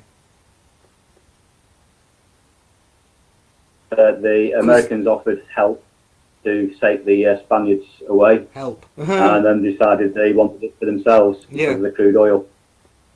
Yeah. But Things you don't remember, especially if you're not as old as me, is Americans employed the Miami mafia to blow up a civilian plane. And when you go to Cuba, you can see they've still got the jet engine outside the museum there. They also did it in Barbados. They blew up a civilian plane there. Maybe they just wanted the man and took out a whole plane. But they actually used it on another country's territory, I believe in Barbados, when they blew that up as well. So when you see the 2 towers going down, you wonder who taught the people how to fly planes and blow them up, don't you? Respect for it. They could have even been remote control, you don't know. Well, the technology's there. The technology is back in the there. day, wouldn't have been. They planted the bombs on the planes and blew them up with Cuban civilians on it without a care. Yeah. I can't understand how an aluminium wing hit a hole for a flipping, what was it, must be about 3/4 inch steel. No way. Oh, yeah, well... Maybe the fuselage, because you just got constant, you've got all the chairs and the luggage and everything like that in there, but the wing, there's nothing in the wing. Bar fuel, that would have just bloody vaporised. Wouldn't have made a hole through the steel. Well, and it definitely wouldn't have fell down like it did. Well, it's physics. Why do you think they use lead hammers on metal? Because lead is a softer metal, so you can hit it with a lead hammer. And the lead on the hammer gets damaged, whereas the metal doesn't. So take that into aluminium. If aluminium was to hit steel, the aluminium would get damaged and the steel wouldn't. No, not the steel what they were using. No. And then you see that it was melted, the melted steel from thermite. Come on. And they had to ship the steel away as quickly as possible. Come on. Well, you see all the film where, like one film I was watching about it, and they were just talking. The fireman was saying you could hear it was going boom, boom, boom, boom, boom, boom, boom, and the lobby was totally blown out and destroyed before the building even fell down. So how did that happen? Controlled explosions set. I think the actual explosives were set a long time before the actual incident. Oh yeah. And then they had special, what's it called? Renovations? Yeah. Closer to the time where they set the charges. There's no way that centre section, there's no way that centre section where all the lifts and that would come down like that. I mean, and that bit went first. Seen the blinking tower on top with the aerial on it, if you've noticed, that went in first. So they'd obviously blew it up first, the centre bit. Yeah. Totally insane. Oh, that's it. And then if you follow the money, Marion Bush, is it? She made a shed load of money out of them buildings coming down. Well, wasn't Osama bin Laden was a friend of the Bushes, and the very next day, the Osama family, the bin Laden family, was flown specially out of America. How much more evidence? It just shows the these people's blatant disregard for human life. They Yeah, think and they're just better think, than oh, us. yeah, 2,000 odd people. We are just ants to It was them. And if we don't behave ourselves and work for the colony and provide for them, they'll happily, I think they'll even take pleasure in getting rid of us. But that was what the plan was, wasn't it? That's what the 16-year plan was. Obama was the first 8 years, putting all the laws and everything into place, and then Hillary Clinton was going to take over and finish the job off. Yeah. And it'd have been a world war. World war. So we dodged the bullet. Yeah. Well, you were saying that North Korea would have been a flashpoint in the Third World War. I was thinking it was going to be more Iran being the flashpoint to piss the Muslims off as well. No, I think that's why all the nukes were developed in North Korea. Well, the Iranian nuke deal that Obama put in place that gave Iran nukes. Well, yeah, but that would have gone off as well. They would have, that would have been part of it. Yeah, it would have been another flashpoint. It would have been another flashpoint in this world super uber war. Would have been North Korea. And there's nothing to say that wasn't happening when that alarm went off in Hawaii. Because some people say that there was an actual missile attack, but the Americans shot it down. No, I think it was more. I think it was a more deep. I think it was a deep state operation to try to get Trump to push the button. It was they're attacking us. They're attacking us. Attack them quick! Push the button. So then he would have. I tell you what, Dave. I've never thought of it like that, but now you say it, it does make a bit more sense, and I'm laughing. I shouldn't do, really, should I? Well, but yeah, it's one of those. Yeah, but I mean, there is some consensus that there was an actual missile attack, and they shot it down, and that's what convinced Kim Jong-un to give up his nuclear weapons because they're absolutely waste of time because they're just shooting down. Possible. So it's got they don't. You see the test. They've got no power. You see the rocket test. How many people have to? Sorry, how many people have to give clarification for the nuclear arm to being used and to shoot one down? Bearing in mind, to shoot one down, you've still got a chance of setting it off. If Trump was going to No, you don't. No, you don't. It's a very complex. It's a very complex set of rules to set a bomb off. And if you interfere, can the military intelligence person have a word on it? Yeah. Oh yes. Come on, my son. You got a different name, so oh my God, this could go on for a while. Go on, Sergeant. Right. Okay. Here's the interesting bit. North Korea. The North Korean nukes were the deep state's nukes. They were used in North Korea as a playground, and the Kims were the puppet leaders. And what was happening? The people were being kept impoverished and in that sort of state because it made them easy targets, so they could do things like they do in Bavaria, going hunting humans. So you had that going on in North Korea. North Korea has been dealt with by the Trump regime basically already having spoken with Kim Jong-un initially. He's had one conversation with him, and the final conversation is this one that they're going to have where their big treaty comes from. Mm-hmm. So what's going to happen? So what's going to happen is they're going to declare universal nuclear disarmament, and there'll be a reunification of the Koreas. This has been part of the thing to remove the strength of the deep state. Now, countries like Iran has trading relationships with Russia, China, North Korea on the grounds of arms. So if you remove those three, Iran is now without support. So it basically will mean that as he's moving across and sorting out the world politics, he's sorting out the Far East now. That's more or less done. He's moving to the Central Asia. That's a work in progress. and he's already started doing a bit in the Middle East with Saudi Arabia. So that will all get sorted. He's dealing with America, and then he's going to he's going to deal with Britain as the next thing, because that gets him access to the Commonwealth.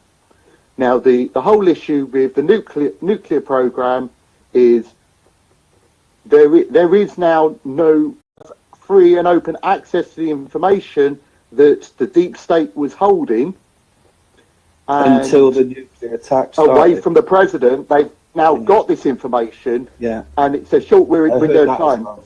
Yeah.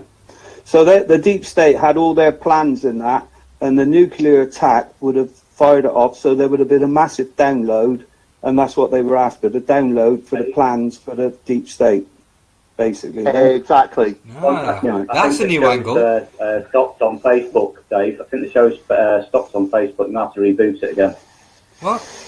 It's not that I'm sat still, is it? It's not live streaming. It's not live streaming as far as I can see on Facebook. Have a look anyway. Well, it's all right.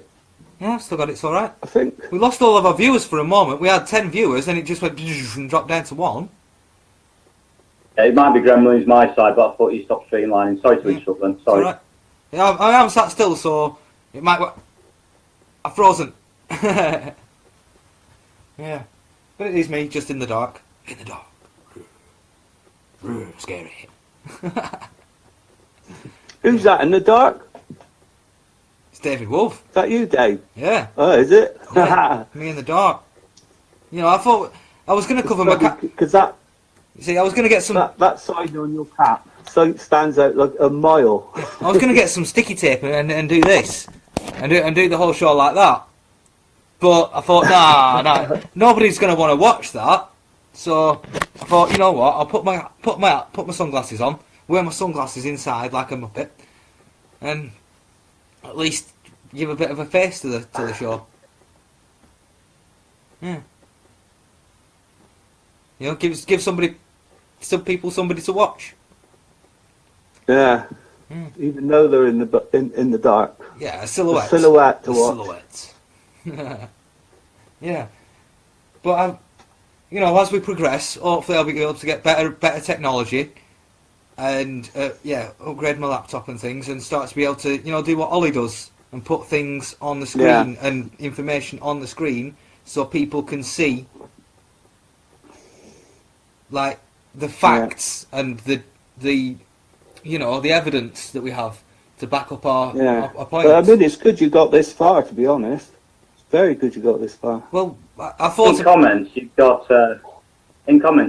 Wahid Laurini, and it's if Korea reunited, both the US and the UK. Now I see Trump going over there trying to actually unite Korea. That's what he's doing. Yeah, to be honest with you, there's no reason for them not to unite. North Korea is a shithole, to be honest with you, and South Korea is a technological masterpiece. You'd have to be retarded as a leader to not want to unite and take their technological advances and use them yourself for your own people. That is going to be so strange for the people of North Korea. Yeah. Oh yeah, and vice versa. And vice versa. Well, yeah, you're going to end up with a lot of You've also got brainwashed people running amok in South Korea, which they might even turn to terrorism. You never know, because they're that well brainwashed. Yeah.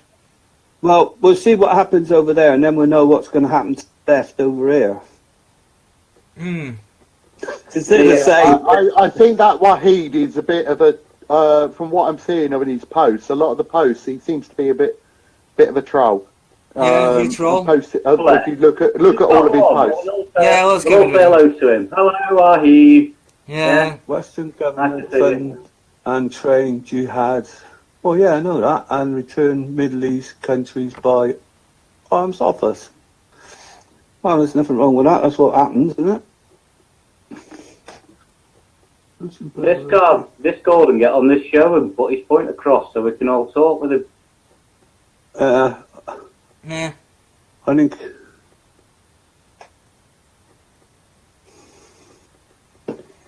I can't see the comments properly. I can't scroll down. So I can only see... Right, I'm back. Who's back? Hello, Lynn. Hello, Lynn. Alice. Hello, I'm back now. Come back. The sensor one's back. Yeah. Come on. What have you been doing? Is it the sheep or your donkey or the horse? No, my sheep's died today. No. No rain. Barbara. There's no more Barbara? Oh. Barbara, yeah. Oh, well, so... At least you got her on tape. If you go back to Ollie's show, you've got her on tape bleeping there. Yeah. Well, we could... Well, they all bleed. We'll put a pin in that. We don't want to. It We was don't want to touch Barbara that upon that went. nerve. We don't want to put. We'll put a pin in that. We No. don't want to touch upon that nerve. It's not nice. Because we love animals. We love animals. We're British Yeah. people. We We love do. animals, and it's disgusting. That's your third then, Lynn, is it? Coming Yes, freeze? it is, yeah. Yep, that is 3 now, yeah. Oh, there we go. All in a week, is it? 10 days, Yeah. something? Yeah. Mm. Let's look forward then, eh? Spring's here. Yeah. So you're It gonna, is. are you gonna have some little lammies? Little lammies coming along? Well, no, the only one that was actually inland was Barbara. Oh. And she had a lamb, and the fox took it. Oh. So I've not had much luck, really. You know, everyone goes on about foxes being nice. They're not. They're not. They killed... had 68 chickens, and they killed the bleeding lot in one night. Sorry. Yeah, the people trouble there. is they don't kill for food, do they? They kill for No. fun. They just frenzy. They take them all. Mm. Yeah, they do. But If they killed one No. and took it away, you wouldn't mind so much. No, not at all, because they've got to live. They've got to, Yeah. they've got to live. But on when they and just everything go in else, and but they slaughter don't. them all, no. yeah. Yeah. And I've had a few taken by, and they rag them and leave them, and then they come back later, so they know where they are. So if you carry on breeding, they keep coming back to the same place, unfortunately. And then we've got buzzards around there as well. I've had a few taken by them. There's a big difference when your rabbit goes by a buzzard. You find little bits, very deeply skinned, and nothing else. The rest of it goes. I get both problems here in South Manchester. Buzzards in South Manchester? Yeah, they're not too far away from Wales to get rid of kites there, but we have buzzards here. Yeah. Learning new You get nature. buzzards down here as well. Yeah. We've got a Alongside of woodpecker. Cheshire, alongside of Cheshire, which is a green belt, so it starts going into farming land as well. Mm. I bet Well, you you've ain't got- got a cuckoo, have you? We've got a woodpecker, a cuckoo, an owl, Yeah. and buzzards all in at the bottom. We haven't necessarily got buzzards really close, but we got owls, tawny and Yeah. barn owls. I mean, they're not off at the moment, but later on they'll be hooting away. And they fly over sometimes. You think, what's that? You can't hear anything, but you swear something just flew over your head. Just its Yeah. shadow. And bats as well. Nature's, wouldn't- Yeah. nature's brilliant. We've got ravens. We've I got can't ravens remember here, what- and that's it. You've got ravens. Sorry? Ravens, they're wonderful, aren't they? Hmm? Ravens are Ravens? big, aren't they? Yeah. Big black things, are they? Yeah, Yeah. but they're a bad omen. Do you live at the castle, the bloody tower? Because I've got ravens Yeah, the there. Tower of London, yeah. So it's going to happen when they leave, apparently, isn't it? Yeah. If they ever They leave. seem to feed them, don't they? Look after them, make them Yeah. stay Yeah, there. isn't it something like if they leave, that will be the collapse of the country or something like that? Something like that, yeah. Or the collapse of the Or the monarchy. monarchy. Or the monarchy it was. Right. Well, they're flying away in a minute. We're flying away this year. Yeah. I actually asked the question, like, do you breed them here? And they said, well, they self-breed, but when the population gets low, we import some more. That's true. Just in case. Oh, You think that's they'll breed on the run. that's a disgusting metaphor as well. But they do, they actually keep the stocks high on purpose to make sure they stay there. Yeah, yeah, Ones from out the area in to keep them breeding. yeah. Because the people of this country have not been breeding enough, have they? So we have to import more from a different country and different culture, don't we? Yeah. Yeah, But that's because they make all of us go out to work. You know, yeah. the ones that don't have to go out to work can do all the breeding. Come on, let's be brilliant fair. idea, A lot of us, if we had more disposable income, we'd be quite happy to breed a bit more, wouldn't we? That's what I Yeah. said. But you both got to go Yes, out to work to exactly. keep the roof over your head. To pay the tax Well, not man. me now, I've done my bit, but You got to work so hard just to pay the freaking tax man. The modern day Sheriff of Nottingham. Yeah. Yeah. Yeah. By the time you've worked your hours to make something and paid your taxes on it, you can never afford that hour's wage to buy what you make. It makes me laugh because the government's on there. Oh, we've got, I mean, not being sexist, because it doesn't matter whether it's the male or the female go out to work, but they're so proud that they got both couples out to work. Both of you. Yeah. Both slaves the are doing the tax. slavey jobs. Slaving away. yeah, Sorry? more slaves. More slaves. That's what Emily Pankhurst was all about. She was a Fabian, you know.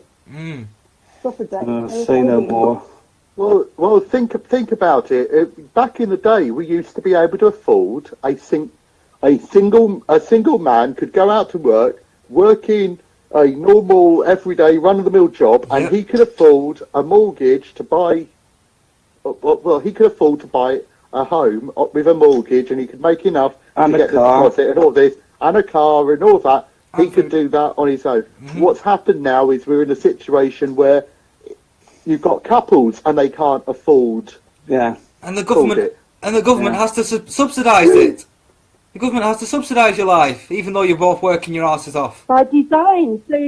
So you need them. Yep. So they've got you. They've got Yeah. you by the bollocks, they think. So, Yeah. oh, we can't upset the apple cart because we can't afford to do that. Oh, we'll Yeah. stop Can't have paying one of us them. out of work.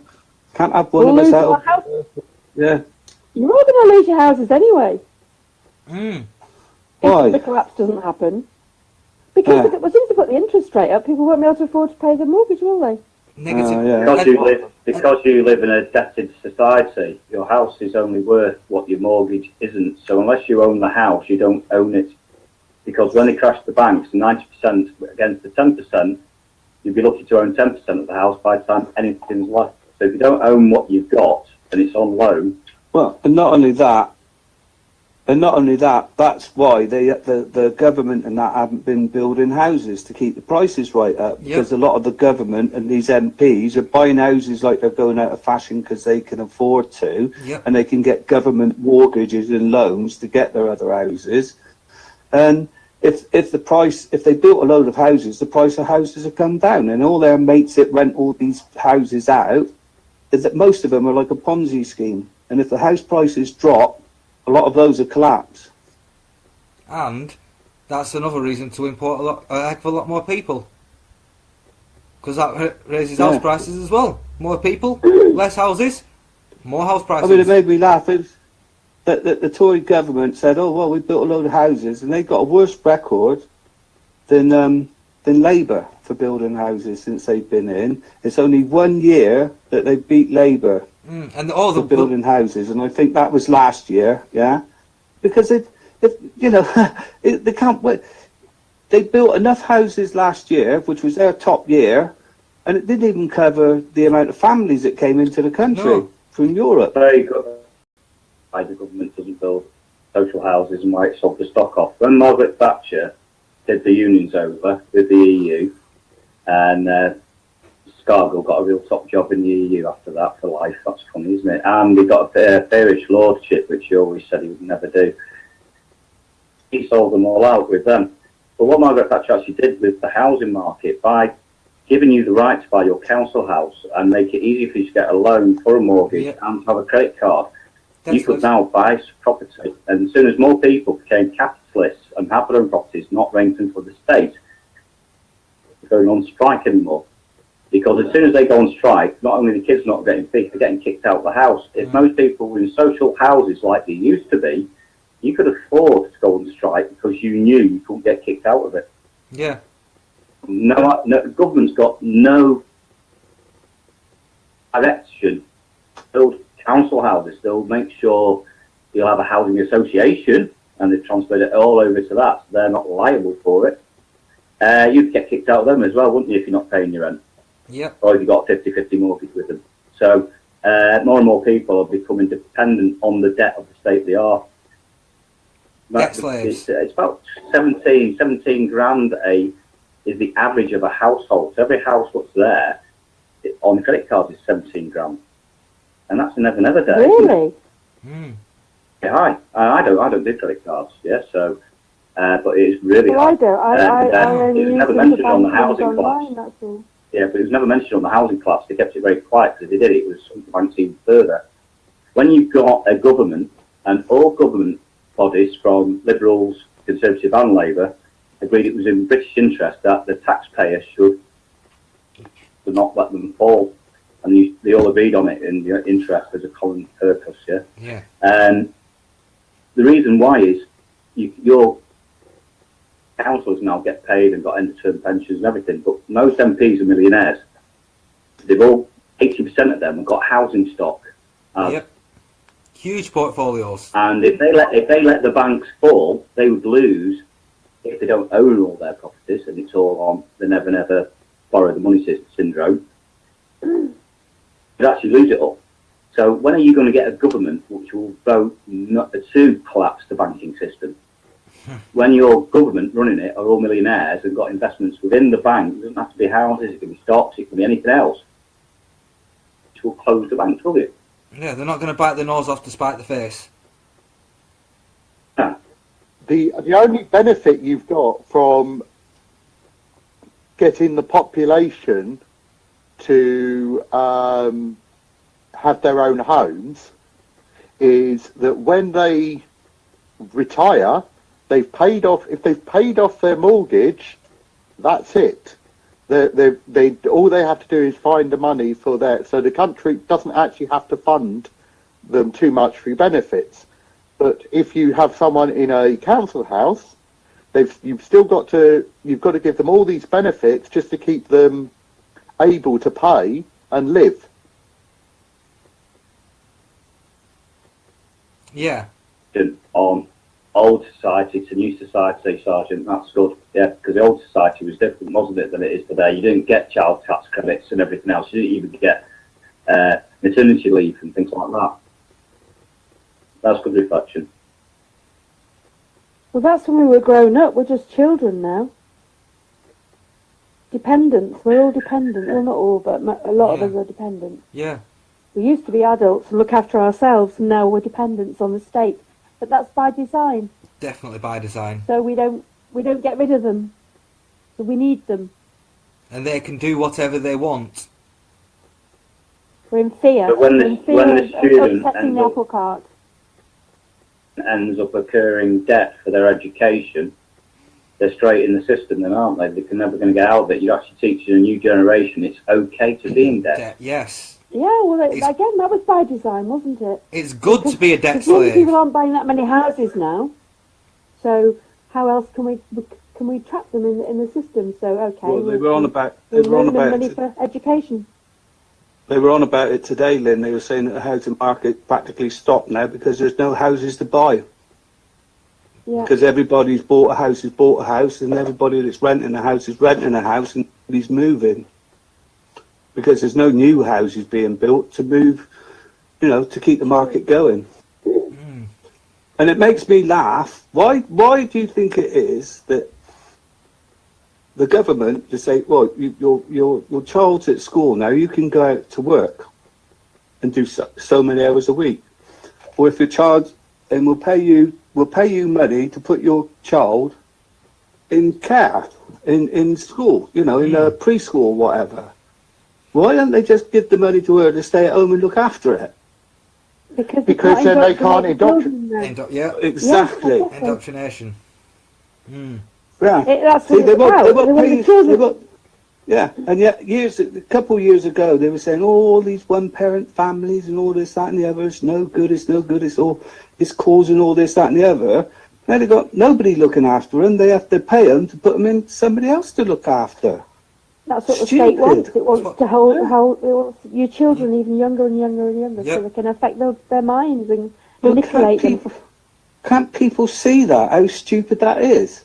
No. Well, why don't they let me have the money instead of me paying it to a blinking childcare, and I'll stay at home and look after my kid then? Oh no, we'll only pay you blinking subsidies for childcare. It gives somebody else the job. Yeah. It gives somebody else the job. So this other person is getting paid by the state to look after your kid whilst you go and work and make more money for the society. Yeah, but then why keep telling you that it's no good only having, you know, your parents should be at home with the kids, looking after the kids. All the elite can afford to do it. Well, that's what they do. They want people dependent on the state. Destruction of the family unit is That's part what of it their is. agenda. Exactly. Yeah. That's where I was going. If you're going to train or teach your children at home, the education system are now asking what qualifications you've got. If you've not got an A level or a degree, you get hammered. Now, just because I'm dyslexic and I have a problem with English, good at other subjects, it would impinge me to teach my own children at home if I was going to do that now. Back in the day, now I've travelled through Europe, I've run a camp, met an English family on the Peloponnese in Greece. They had 3 children there. They spent the morning educating them on the sand dunes, and thought, what a fantastic thing to do with your children. Yeah, because you can teach them about real things, real life. Wife, a German bloke turned up of a camper van, and his wife, and they were 65, going into retirement. Even spoke to them, nice people. But they were quite angry to see that. And I asked them why. They said, well, in Germany, you can't do that. They thought it was so wrong out of an education system to do. And I said, well, in England, you can do that. And because we're coming across in Europe, we're subjected to our courts, not the ECJ like we are now. That'll all go. So the pleasure of being able to teach your own children in a country where you choose to go, your own country can get you back here and subpoena you back. That's wrong, isn't it? Well, I mean, you only got to look if you want to take your kids on holiday, haven't you? If you want to take them out of school, you get fined. Absolutely. That's happening in Germany. It's always been the rule in Germany. They were inscribed into school at a young age, and you had no choice as an adult to take them out. And you would be fined if you were caught doing otherwise. And he was 65, so that's gone all his lifetime. But what business is that of the state?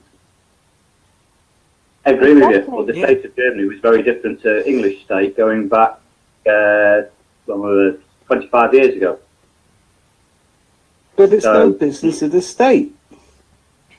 Right, it's not. But today, you'd have the problem though. If you want to educate your child today and the state got on your back, they'll ask you what qualifications you've got. Well, yeah. I'll say, I've got one at the moment. Have you got? I've got one at the moment doing O levels. But I believe higher education. Never been to school for a day.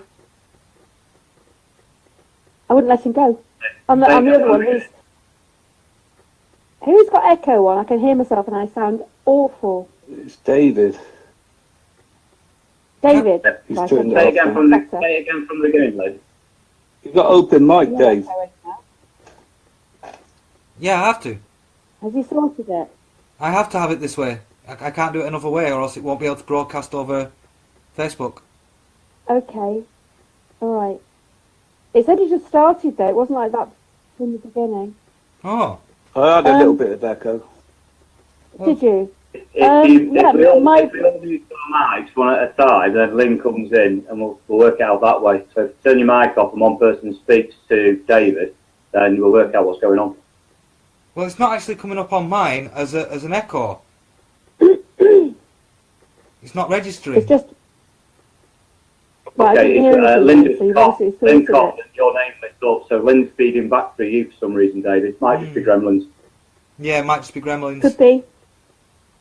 Yeah, it's okay now. I can't hear myself. It's just like I sound horrendous. Sorry, people. Yeah, it is blipping up. No, my youngest son, he's never been to school, and my eldest son went till he was 9. Oh wait. But I had him tested because he was. Pardon? Apologies. We're going to end the transmission. We're going to end transmission in 30 seconds. We're coming up to our 4-hour break. Our 4-hour cut off. Oh, we've done 4 hours. Yeah. Good grief, that's gone quickly. It's been a good We're going to show. start again, or we're going to leave it? I think we're going to leave it for the first episode. I think we'll leave it at this stage, after 4 hours, Okay. and have another go tomorrow. We need to know about this. Okay, let's Probably a good idea. Let's talk about your kids tomorrow now. You're educated.